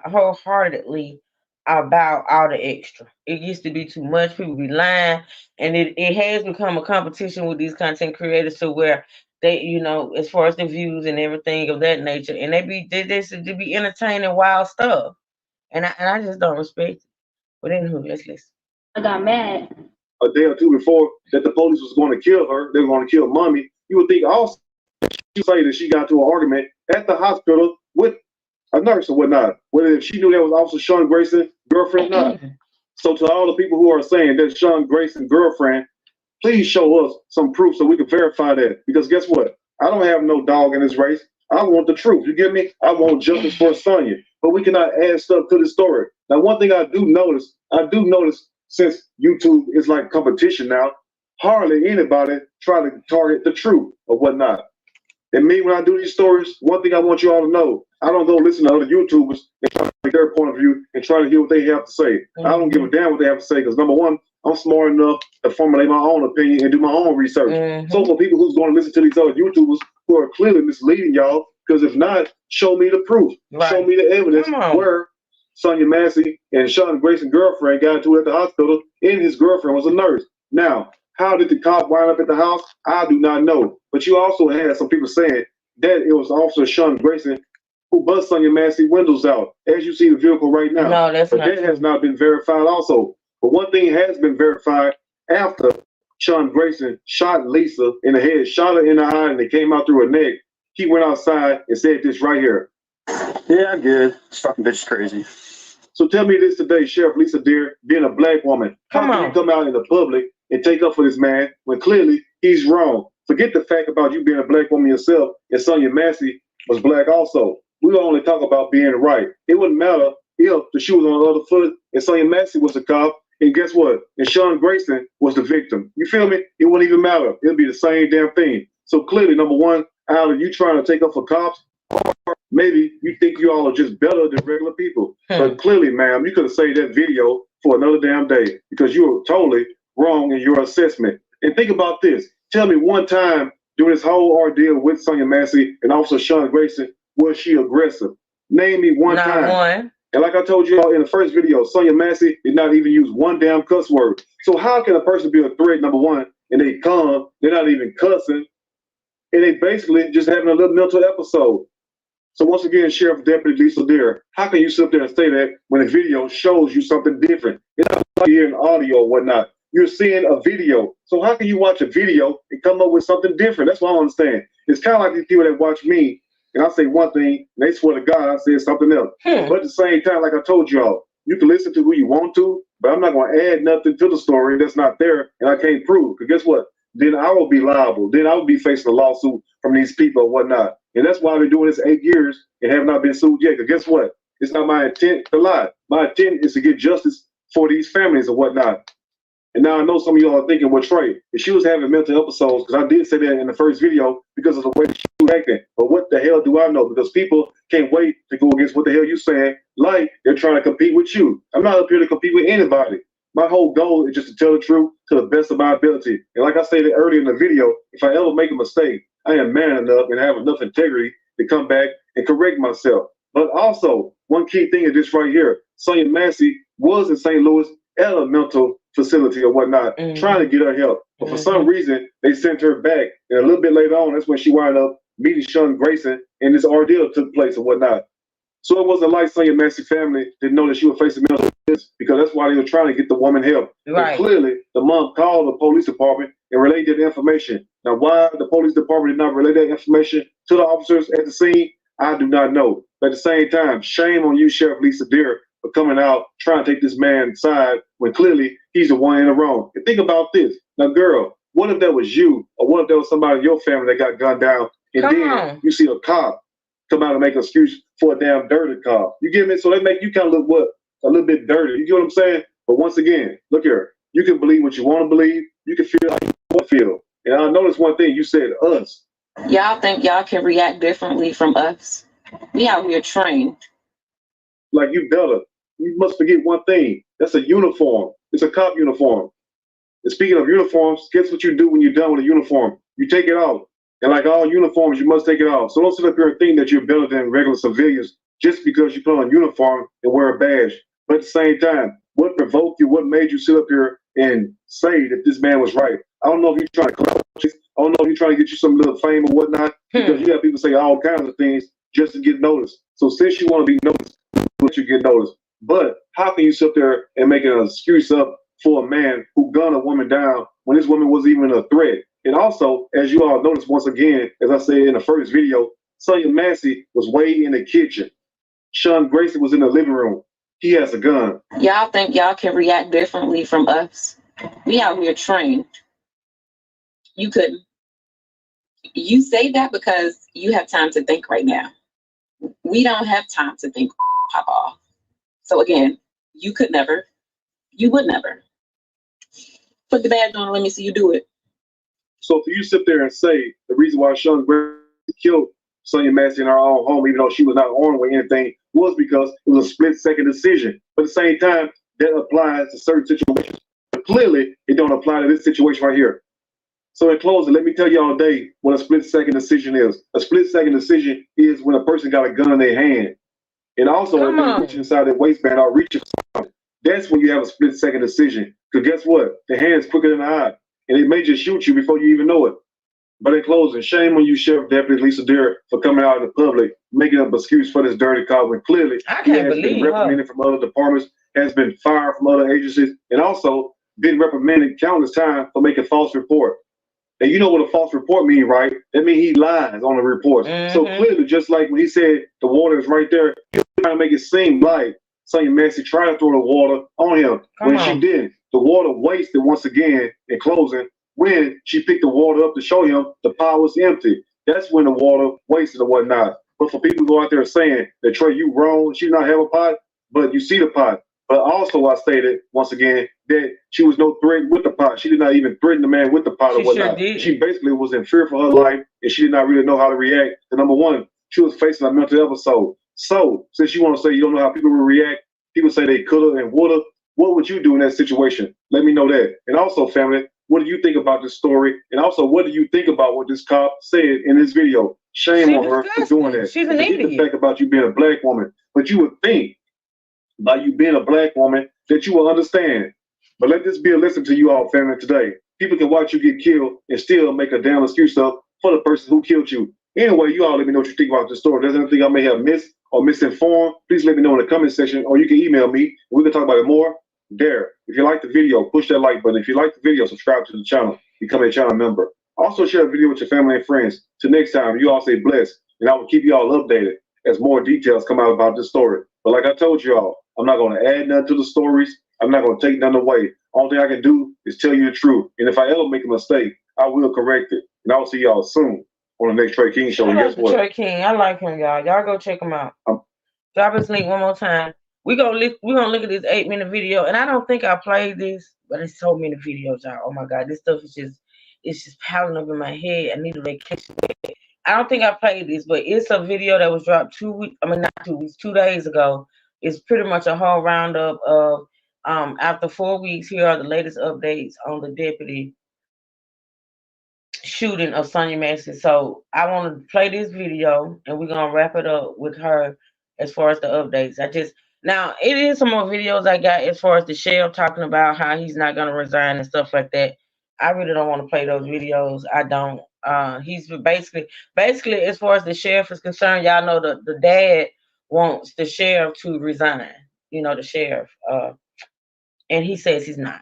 Basically, he's not doing it. So yeah, I'm not gonna play those videos, but I will play this breakdown of the latest updates. It's 8 minutes and 14 seconds. And then we're gonna get into another story, y'all. I don't know if y'all heard, just like with the Devontae Mitchell. I said it right this time, didn't I,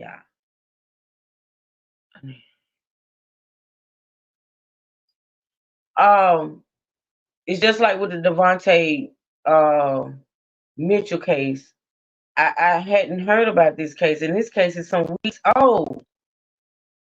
Another case that I just happened to come across in researching these other cases, and it's the case of, I don't want to say his name wrong,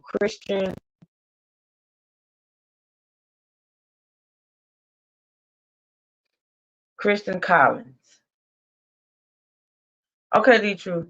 Christian Collins, and I really hope D-Truth is at his office by the time I introduce this, because I don't know if I'm gonna go deep into it today, but I am gonna introduce it because we're gonna look into this one as well. Christian Collins is a young man that passed away in a DeKalb County jail. Okay, and he's ex-military, Army to be specific, suffering from PTSD. And he was in a DeKalb County jail for whatever reason. I don't know yet. We're going to find out. And he was literally just ignored. He apparently needed some type of mental help, and he was ignored, and he ended up passing away after hours in the DeKalb County jail. And I just not came across this, but I'm going to introduce that story after we listen to this video. This last video on the updates on the Sonya Manson case, y'all. All right. And I know this stuff is repetitive. That's why we want to play all these videos. But if that, I just want y'all to have all the information. Cause see that what that daughter said, that news I gotta find that. It looked like it was a news conference, and I never heard that. I never heard that daughter say that her mom had told her that the cops were gonna kill her. And y'all know I done listened to so much of this stuff. That is crazy. But you know what, y'all? We said that woman knew. We felt like that woman knew when she opened that door that those cops were gonna do well. It wasn't those cops. It was him. But let's listen to this, y'all. Joining us, I'm Stacey Sprazak. We are digging. And I'm not gonna stop it. I don't think unless I hear something that I wanna. I'm not gonna stop it unless I hear something I wanna say something about. But for the most part, I'm just gonna let it play. It's only 8 minutes, y'all. Let's get into it. County deputy. On July 6th, Sonya called the Sangamon County Sheriff's Office with concerns about a prowler. While responding to call, former deputy Sean Grayson shot and killed Sonya. Tonight, we're learning whether the deputies were aware of Sonya Massey's mental health issues before arriving on the scene. News Channel 20's Carson Gordy joins us live in Springfield with the very latest. Carson? Deputies were at Sonya Massey's home just hours before she was fatally shot, but Sangamon County Sheriff Jack Campbell says it was unclear whether a call was logged under 2868 Hoover Avenue, the home of Sonya Massey. The records show that her car window was broken. How a Sangamon County deputy made sure that she made it to the hospital safe, Campbell says he doesn't know if they were accessed. There's times that dispatchers may give them, we call it call history. Dispatchers sometimes just volunteer to the deputy while they're en route, and sometimes the deputy will ask for it. Would be a useful resource for deputies responding to a location. They said in part, quote, useful, yes, but not practical. Researching each call history would take time. The 911 system on providing the fastest assistance. Most would not wish delays when having a 911 call about a prowler. I'm Carson Gordy. Back to you. All right, thanks for that update, Carson. We have received documents from Sangamon County that cover the investigation. Coming up tonight on News Channel 20 at 10, you can learn more about the investigation into Grayson and the second deputy. Well, yeah, it is double playing. I want to hear that part because I talked about that. Let me see where is it doing that. Hold on, y'all.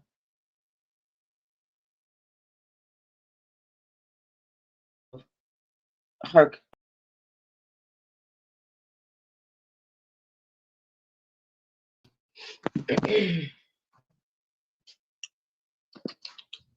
Let's see. All the rest of them been playing good. This is the one I wanted to hear. Let me try it again, y'all.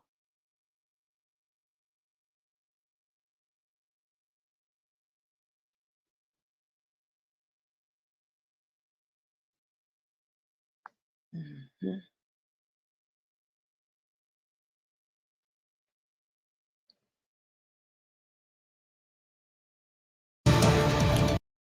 Good evening. Thanks for joining us. I'm Stacey Skryzak. We are digging deeper into the death of Sonia Massey at the hands of a Sangamon County deputy. On July 6th, Sonia called the Sangamon County Sheriff's Office with concerns about a prowler. While responding to the call, former deputy Sean Grayson shot and killed Sonia. Tonight, we're learning whether the deputies were aware of Sonia Massey's mental health issues before arriving on the scene. News Channel 20's Carson Gordy joins us live in Springfield with the very latest. Carson? Deputies were at Sonia Massey's home just hours before she was fatally shot, but Sangamon County Sheriff Jack Campbell says it was unclear whether the deputies knew that. Dispatch records show that on July 5th at 12:49 p.m., a call was logged under 2868 Hoover Avenue, the home of Sonia Massey. The records show that her car window was broken, how a Sangamon County deputy made sure that she made it to the hospital safely, and how she received treatment for her mental state. While there were details from that previous call, Campbell says he doesn't know if they were accessed. There's times that dispatchers may give them, we call it call history. Dispatchers sometimes just volunteer it to the deputy while they're en route, and sometimes the deputy will ask for it. I'm not aware of what they were told or what they asked for. I asked Sangamon County Dispatch whether providing background information about previous calls would be a useful resource for deputies responding to a location. They said in part, quote, "Useful, yes, but not practical. Researching each call history would take time. The 911 system is predicated on providing the fastest assistance. Most would not wish delays when having a 911 call about a prowler." I'm Carson Gordy. Back to you.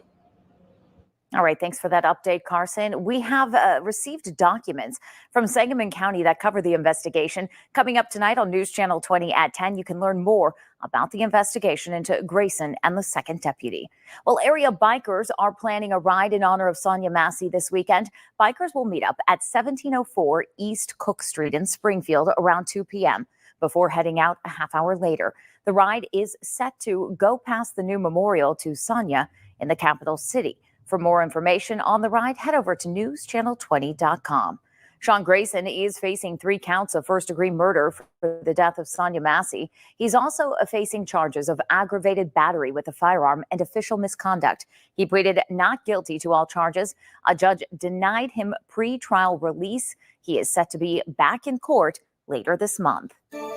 Today marks nearly 4 weeks since Sonia Massey was shot and killed in her Sangamon County home. 2 deputies responded to Massey's home on Hoover Avenue just after 1 a.m. on July 6th.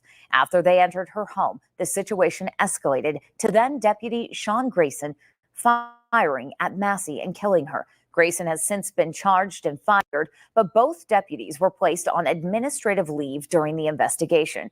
But we have learned today that the second deputy who witnessed the shooting has returned to work. News Channel 20's Carson Gordy joins us live in Sangamon County with the latest. Carson. There it is. Hold on.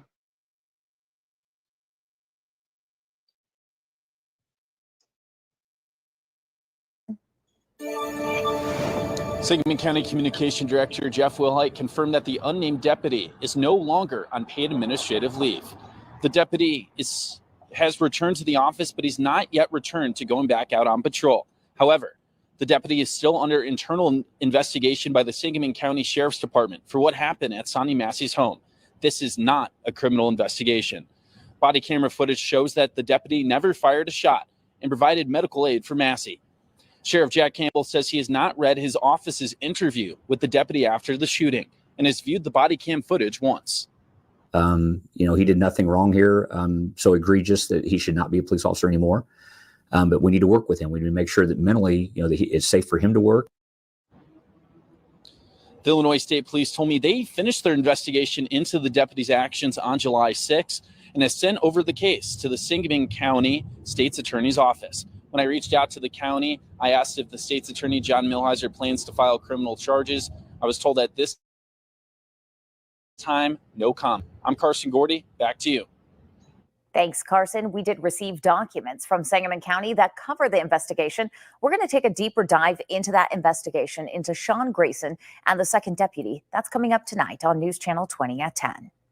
And right now, the former deputy who shot and killed Sonia Massey is still awaiting his preliminary hearing. Sean Grayson was ordered to remain in custody after being charged with 3 counts of murder, aggravated battery with a firearm, and official misconduct. He has pleaded not guilty to all charges.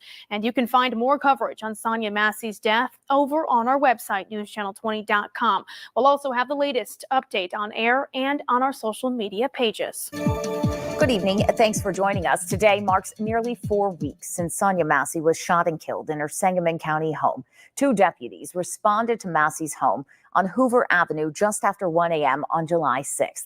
After they entered her home, the situation escalated to then Deputy Sean Grayson firing at Massey, killing her. Grayson has since been charged and fired, but both deputies were placed on administrative leave during the investigation. Well, we've obtained Sean Grayson's disciplinary file from Sangamon County, and it reports on the Sheriff's Department's internal investigation days after Sonia Massey's death. News Channel 20's Carson Gordy joins us in studio after digging through the documents. Carson? After the fatal shooting of Sonia Massey, Sangamon County Sheriff's Office reviewed the body cam footage, the individual reports, and the interviews of both Sean Grayson and the unnamed deputy to decide whether they would be fired. According to Sangamon County documents, the Sheriff's Office determined that Sean Grayson violated 6 department policies after fatally shooting Sonia Massey.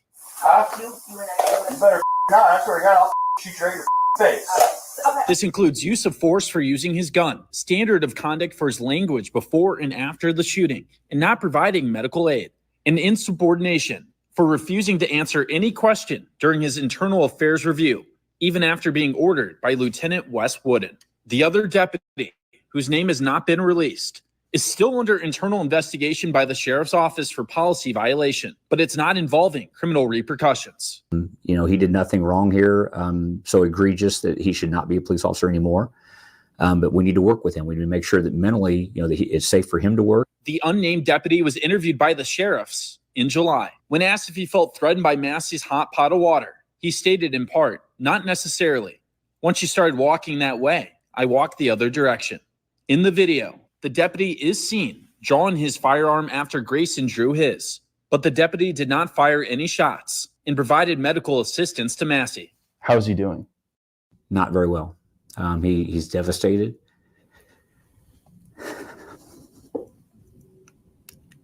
As our office is. And, you know, he was in shock, and, you know, he's now in disbelief. Sangamon County confirmed that the unnamed deputy is no longer on paid administrative leave. He's back in the office, but he's not back to patrol duty. I'm Carson Gordy. Back to you. All right. Thanks, Carson. Sangamon County State's Attorney John Milhiser said no comment when asked whether he's looking at criminal charges for the deputy. Thanks for watching. Stick around by subscribing today. All right, y'all. So that's pretty much all the updates on that. The second officer apparently has not been charged with anything. They're saying he didn't do anything wrong. Does it shock y'all that Grayson, when he was questioning the internal affairs investigation, that he refused to answer any questions? That don't shock me. That don't shock me at all. That is crazy, y'all. That's crazy. But anywho, that's all the updates concerning that, y'all. We'll keep up with it. So the last thing we're gonna do today, y'all, before we get off of here, is I'm gonna introduce this case, y'all. We're not gonna dive deep into it. I'm trying to see if I want to play. Y'all, this happened months ago. I mean, like months ago. 4 months, I think, to be exact. And I'm trying to see if I want to play this long video that explains what happened. I think I will though. It's 30 minutes. I can do 2:30. He should be on a 3-month vacation. He dealing with. You know what, man? I think he was on leave, paid leave though. He was on leave. I think and I don't know if it's the policy of the the police station, but I do think he should get some type of therapy before going back out on patrol. I honestly do. And I think that's what's wrong with a lot of these cops. They be needing therapy. I think I said it yesterday. Or whenever we talked about this last, I think I said that I thought that I think it was yesterday that these cops should, they should get some type of therapy. And I think this particular cop, who I feel too that he did nothing wrong, you know what I'm saying? And I still say when we was watching that video when he actually went to the car after it happened, I was saying, Trey was saying that that's normal. He just saw this and he just saw that. But I still say that man, he was. I don't think it had a lot to do with the fact that he had just saw the woman gunned down. But I think a lot of his reaction also had something to do with the fact that he knew it was wrong. He knew that man had messed up. You know what I'm saying? That's what I feel. And I feel like, he was angry. I feel like he was angry too as well, knowing that that guy had done that and put him in that position. But apparently he's been cleared. He should take a class on how to administer proper aid. Well, to me, honestly, ask questions. He did all he could do. All he could do was try to stop the bleeding. Try to stop the bleeding because she bled out. And that's what happened. She bled out. And he did, go over there and try and, put pressure to the wound and try to stop the bleeding. That's pretty much all he could have done. Because, CPR, he didn't need to do CPR because she was still breathing. CPR is given to people that have stopped breathing. She was still breathing, and he needed protection from the force that might think he not sliding with his partner. I agree. He stood over her bleeding out, saying she's gasping as if he's waiting. Well, yeah, the Grayson was waiting for her to pass. He pretty much said in so many words, just let her. Y'all remember we talked about it. He said it, but caught himself. He was saying it because just let her die. Just let her effing die. Grayson wanted her to just die. But that guy, y'all see he got cited for not rendering aid. He didn't even try to render aid. The other guy did. He didn't want to go out there and get his kit. He didn't want to use his kit. He didn't want to waste his kit. Come on now. Just, oh my God. Anywho, let me see. I think I'm going to play this 35-minute video, y'all, so we can get a history on this case. Like I say, y'all, this happened four months ago, honey. 4 months ago. Ben Crump, of course, is also on this case as well, y'all. Ben Crump busy right about now, honey. He is busy. You hear me? Let's see. Who child? Like, come on, don't start acting up now. You've been doing good all day. Yeah, I'm talking to my laptop, which I always do. I'm on the rewind. Okay, Ramblin'. Thank you, boo. Thank you. Y'all please hit the like button. I think the like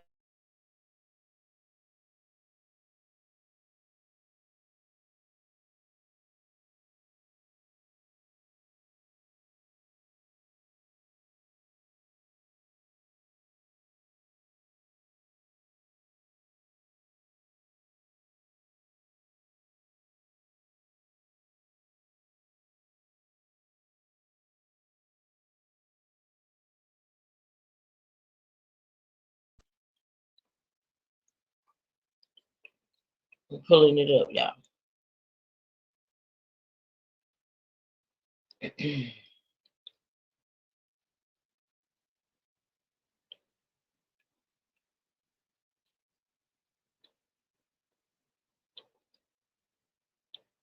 Y'all let me know if anybody heard about this case. Apparently not. Uh-oh. It's all right.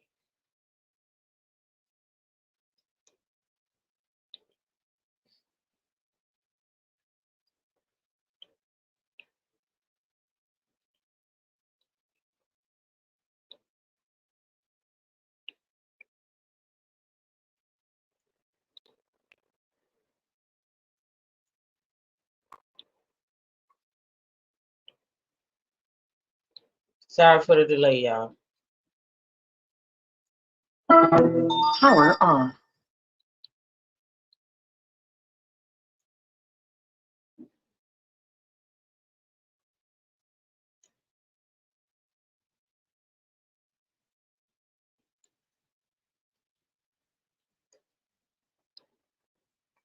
Bring it back up.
So you want to echo up now, y'all? Okay.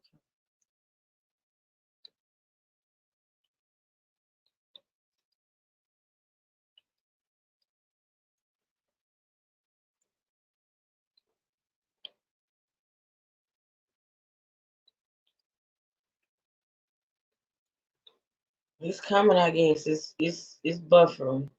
Okay. I got a message.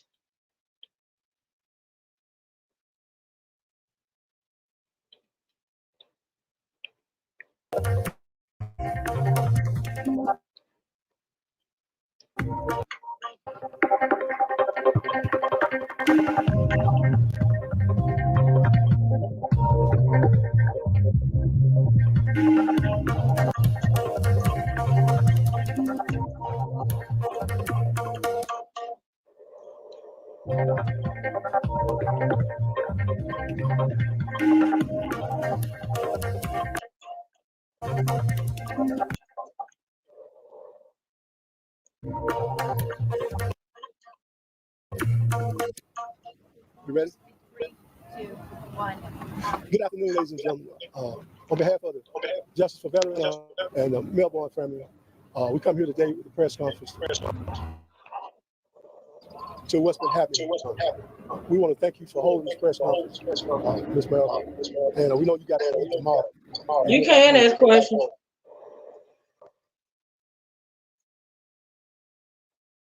For the DeKalb County, we want to see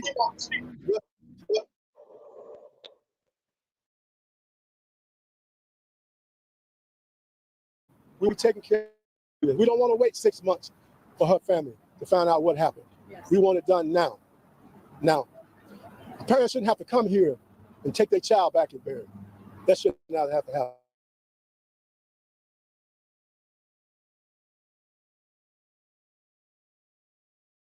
I'll say this to the sheriff, and this family have not seen the sheriff. She has not even contacted the family, gave her condolences.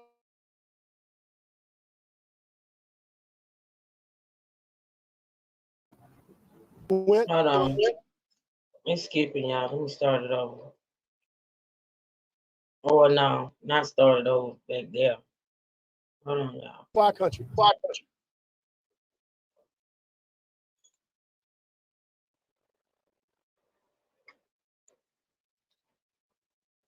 What's the channel name? It's a news channel. It's a news channel I watch all the time.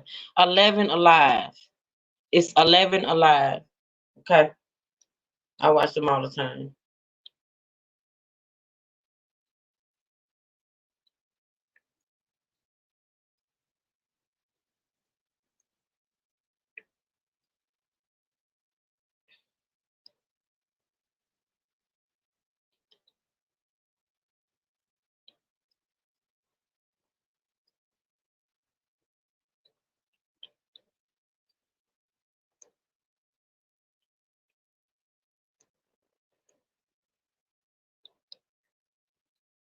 Let me do this. I don't know why I don't want to play. Hold on, y'all.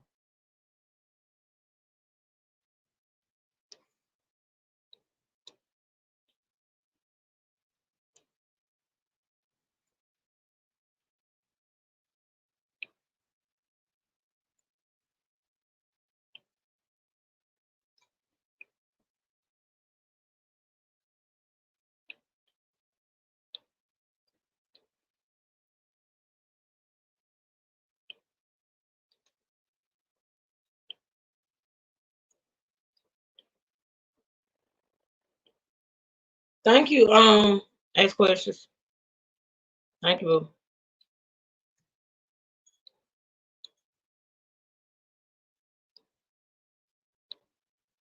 I don't know why this video don't want to play. Maybe I should start it tomorrow. I don't know, because it's not playing. The young man was Getting on my nerves. a veteran. He went, he served his time for our country. He should be treated better than that. Several people dropped the ball on this here. Ms. Melvin, I'm sorry for that. Several people have dropped after what you have told me. Your son been sick a long time. He should have gotten a lot of help from different people. We're here today to try to make sure the next one is not treated like this, or this don't happen. She don't know what happened yet, but hopefully we're going to be able to find out what happened. We're going to allow the Atlanta Lions to speak next. Thank you. So first of all, I want to give my condolences again to you and to your family. These kind of deaths happen all too often. And what we've seen in the Atlanta Alliance and working nationally on cases like this is that oftentimes it takes much too long for the families to find any resolution.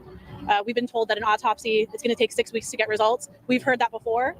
I'm working on another case right now for a young man who was murdered by the MARTA police named Osiris Bennett. His family has been waiting a year and has not seen the results of his autopsy. I don't want you and your family to have to go through that. We want answers now. We want this investigation to be concluded speedily. We want all the answers that are given to be vetted through the right people within our government. We want these people to be held accountable. People shouldn't go into and then be found dead. He was only in jail this time for less than 2 weeks and then was found dead in his cell. This man was already injured from an altercation with the police. He should have been in the hospital. He deserved medical attention. And if he would have been in the hospital, I think he would still.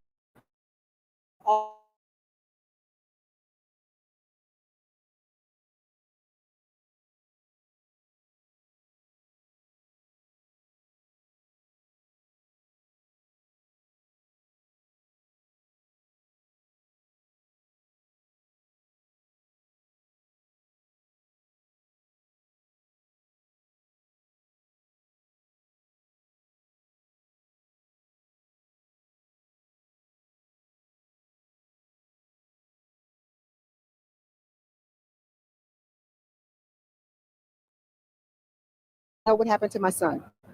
I want to know. I mean, I've been here a week, haven't spoken with anyone, tried to reach out. No one's been able to give me any answers. Have no idea what happened. All I know is that I'm having my son's body shipped back to Houston on today or tomorrow. We haven't confirmed it yet. And I just, as I've stated before, that Christian is gone. It's an unfortunate thing. But I just want all the other Christians, the Christians that's possibly yelling in the sale right now, that's needing some medication or needing some, even if just some medicine, they need to be in a hospital. I pray that there isn't another Christian lying on the floor unconscious with no pulse. I pray that no other mother have to go through what we're experiencing. This has been a long journey. Christian came home on March the 15th, 2018, and 6 years to the day, March 15th, 2024, my son was deceased. And unfortunately, as I said, he served our country. He came back this way. When he left, that's not who he was. So I just pray that some change take place. This is my battle right now. This is my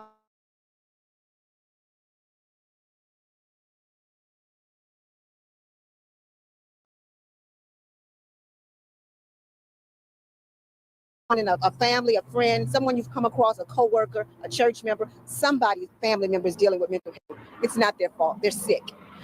It was diagnosed with breast cancer. Had I gone into the hospital because I wasn't diagnosed, then where would I be? My son was sick. He was diagnosed. He needed medicine. He needed treatment. He needed help. He was a veteran. He served our country. So I just think that I pray that the sheriff, as we stand here, I pray that you never experience this in your family. I can't imagine someone coming into my house or on my property and dying, and me not even thinking enough of the family to even give my condolences. The sheriff, the VA hospital, it's on the news. Everybody's seen it. It's been on Yahoo, every news. So I'm sure. And if you haven't seen it, now you can see it. And I hope that you guys make change and do something about this. So let nobody else have to go through this. Thank you all. The VA. He should have. No doubt about it. And I want to say this to those who's watching out here today, because many times people say, well, we don't know where to go. We don't know where to go to. We have an organization here in DeKalb County called Justice for Veterans. You can buy what you told me that he could not get a ride from the jail. Am I correct? From the jail to the VA. From the jail to the VA. They wouldn't take it. That's sad. That's very sad. They wouldn't even get from the jail to the VA. We can't allow to do about this. If you're watching out here today and you got a loved one that's suffering with mental illness, that's a veteran, give us a call. We'll help you. Because I hear way too often, I don't know who to call. Give us a call. Justice for Veterans. The questions. She tried to reach out to a lot of different local and state officials. Who did you try to reach out to? Natasha, it's the case. Like you said, Christian Collins. Christian Collins is a veteran. He's a young man, though. I think he may have been discharged due to he had PTSD, and he had some other mental illness going on. Natasha, it happened. Yeah, DeKalb County Jail. Thank you. Ask questions. I didn't see your question, Natasha. I was watching the video, but yeah, he's a young man. Like I said, I came across this story when I was researching the other stories we're talking about. It came across my feed. And like I said, this happened 4 months ago, y'all. This happened 4 months ago. I'm thinking now, and we're gonna get updated more on tomorrow. You're welcome, boo. We're gonna get updated. Well, I'm gonna bring some more updates to y'all tomorrow. Like I say, this actual news conference was 4 months ago. This was when it first happened. They was waiting on the autopsy report and things of that nature. And this news conference was held when it first happened. But long story short, he was in jail. What he was in jail for, I don't know. We'll probably get into it tomorrow. He was in jail, and he was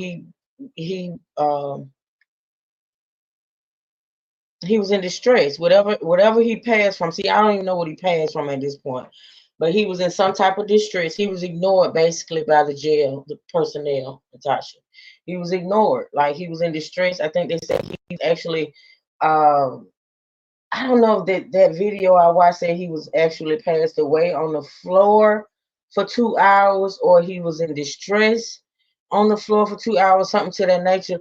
But yeah, they ignored it. They didn't get him any help. They didn't, see about him or anything, and he passed away in the jail. So yeah, and like I say, we're gonna get into some more of the details tomorrow. I'm just introducing y'all to the case today.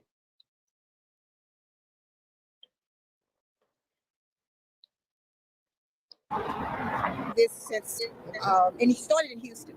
So I've reached out to the VA in Houston. I've reached out to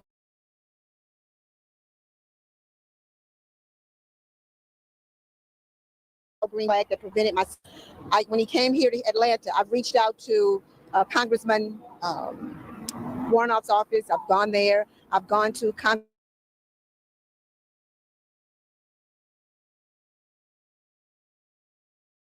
hospital, to the VA hospital at Hank Johnson's office, and it was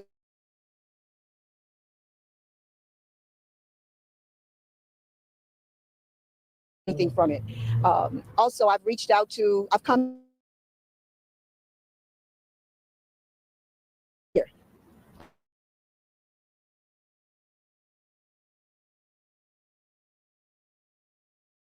That he was going to, I also spoke with the lieutenant. I don't have the names because I didn't come here prepared for that. I came to find some answers and to find out what was going on with my son. We also went to the, spoke with the senator's office. Also, we've contacted the Washington, D.C., the 1-800 number to the White House. They transferred us to the VA here in Atlanta. And of course, that went nowhere. The VJOs, Christian Schlaffer, failed my son, failed him.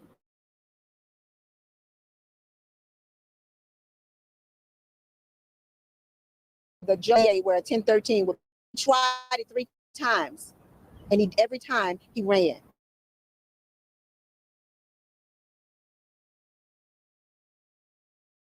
Place with no, and took him to the hospital when he needed.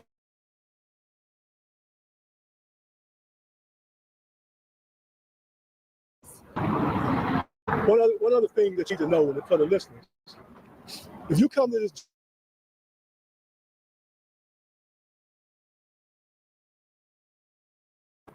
put on a crime. Hold on, yeah, I think it dropped. Hold on, one second. It did. It's only a few more minutes left on it. I'm gonna try to re-put it back up again. I think my connection is bad because it's raining outside. We're probably finna get a storm. I don't know. I hope. Well, I said I hope not, but I don't mind storms. I like storms. I just don't like deadly storms. But yeah, my internet is tripping due to the weather. But I'm gonna try to pull it up one more time. I think the storm is somewhere near the Carolinas or something. I heard this morning. Oh, Lord have mercy. These types of things are happening way too much. I agree. Yeah, it's acting up, y'all. Refresh.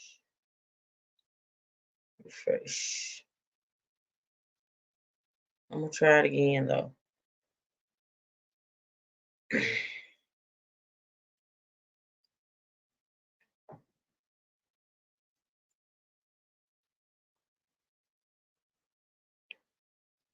Don't look.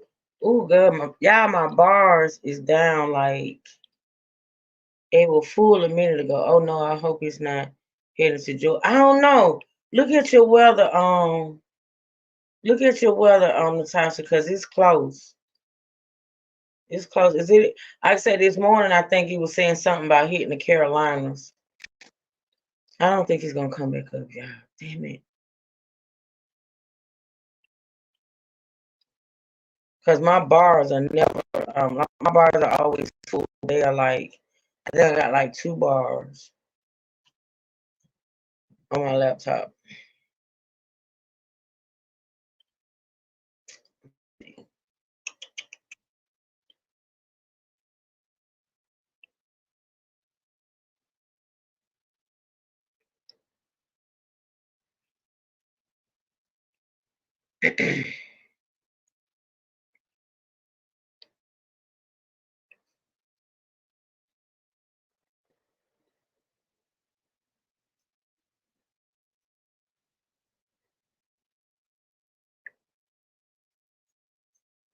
Yeah, it's slow. It's not even coming back up. I'm probably gonna have to finish it tomorrow.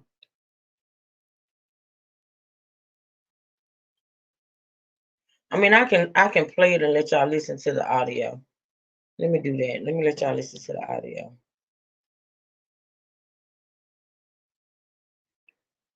We're gonna listen to the audio of the rest of this news conference, and then we're gonna continue tomorrow. Let's see.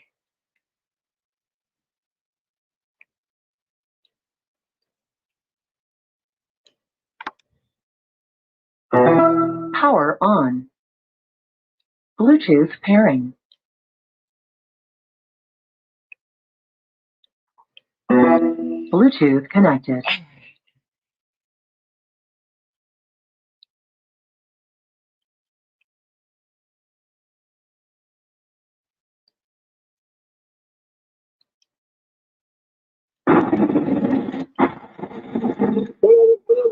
what you need to know for the listeners.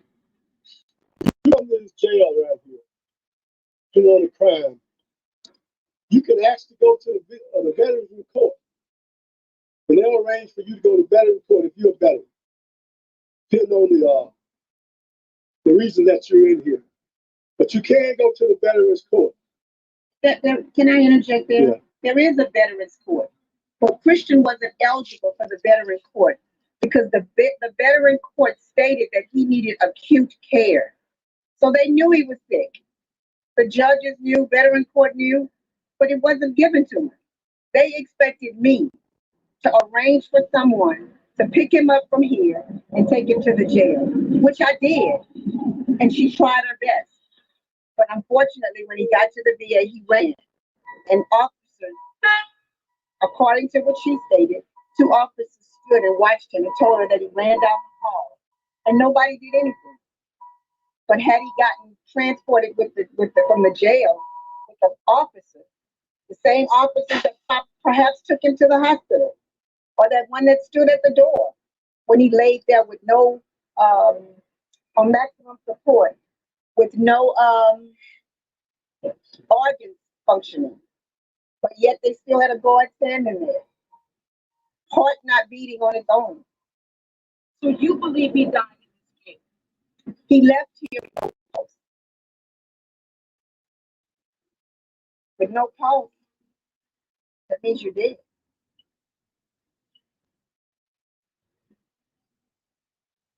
And this was what you feared. Yes. Yes. Y'all let me know if y'all can hear the audio good. Just let me know real fast. It's like 9 minutes left. I want y'all to hear the mom speak. Right now she's talking about the fact that when he left the jail, whatever happened to him, he pretty much passed away at the jail. Any type of medical assistance, medical care, anything. In fact, on a video that I saw, which I'm gonna play tomorrow, the inmates, the video shows inmates trying to help him, pretty much trying to help him, but there you never see a officer, a guard, nobody, attempting to help him. Y'all let me know in the chat real fast if the audio is good. Y'all can hear it clearly, and I'll continue to play it. And then we're gonna get out of here. Very day, which didn't have to happen. 27-year-old. As I stated before, he served our country. He gave everything. Did well. He left that military. Came back a different person. So not only did he give himself, he gave his mind. As he came back. Okay, thank you, Natasha. Where did he serve in? In Germany. 3 years. 3.5 years. 3.5. My next step after today is to go and focus on funeral arrangements. I have not finalized any funeral arrangements because I've been trying to get answers here while I'm here. So that's the next step. And the one thing that I want to say also is that Christian was in jail for 6 months here, 6.5 months, when we were trying to get into the VA, because allegedly he ran across all 12 lanes, 6 lanes, jumped the median, and then ran across the other 6 lanes, running from the police is what they stated. And then once he got to the other side, allegedly he took his shoulder and ran into the police car. That's what the police report states. What my son said was something totally different. So if he did indeed run across, which the body cams should show, if he did indeed run across all 12 lanes, that clearly lets you know that that person is either trying to commit suicide or they're sick. But instead, I'm sure if he did, the police was behind him. He was running from them. He was trained by the United States Army to defend himself. I'm sure they don't run to the enemy. They run away from the enemy or attack the enemy. Is there any mental health diagnosis you want to share with us? There are some mental health diagnoses. They're public records. All of his the police reports have all of it in there. They've stated that there's been mental health calls. So everything is documented. Everything is documented.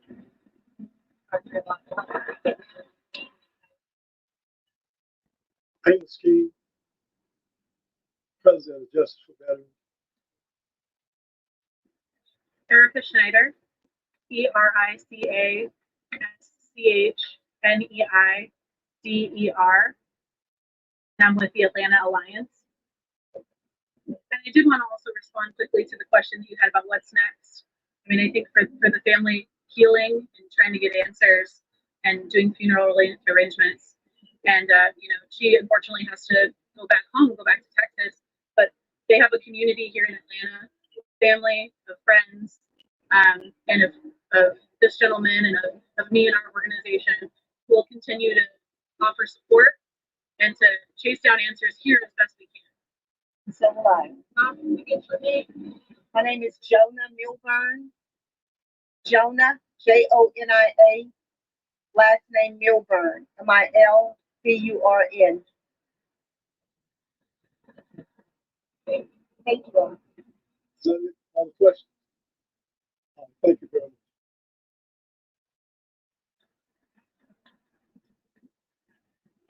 much.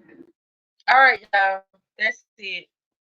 So basically, that's the background on that, on the Kristen Collins case, which we will be talking about some more tomorrow. And we're gonna watch some. I got some videos that I saved that shows him in the actual cell at the jail. Okay. So for those that want to go and research, and Natasha, thank you for thank you for the information you sent me in my email. I'm gonna look over it and see if there's anything I wanna play or show.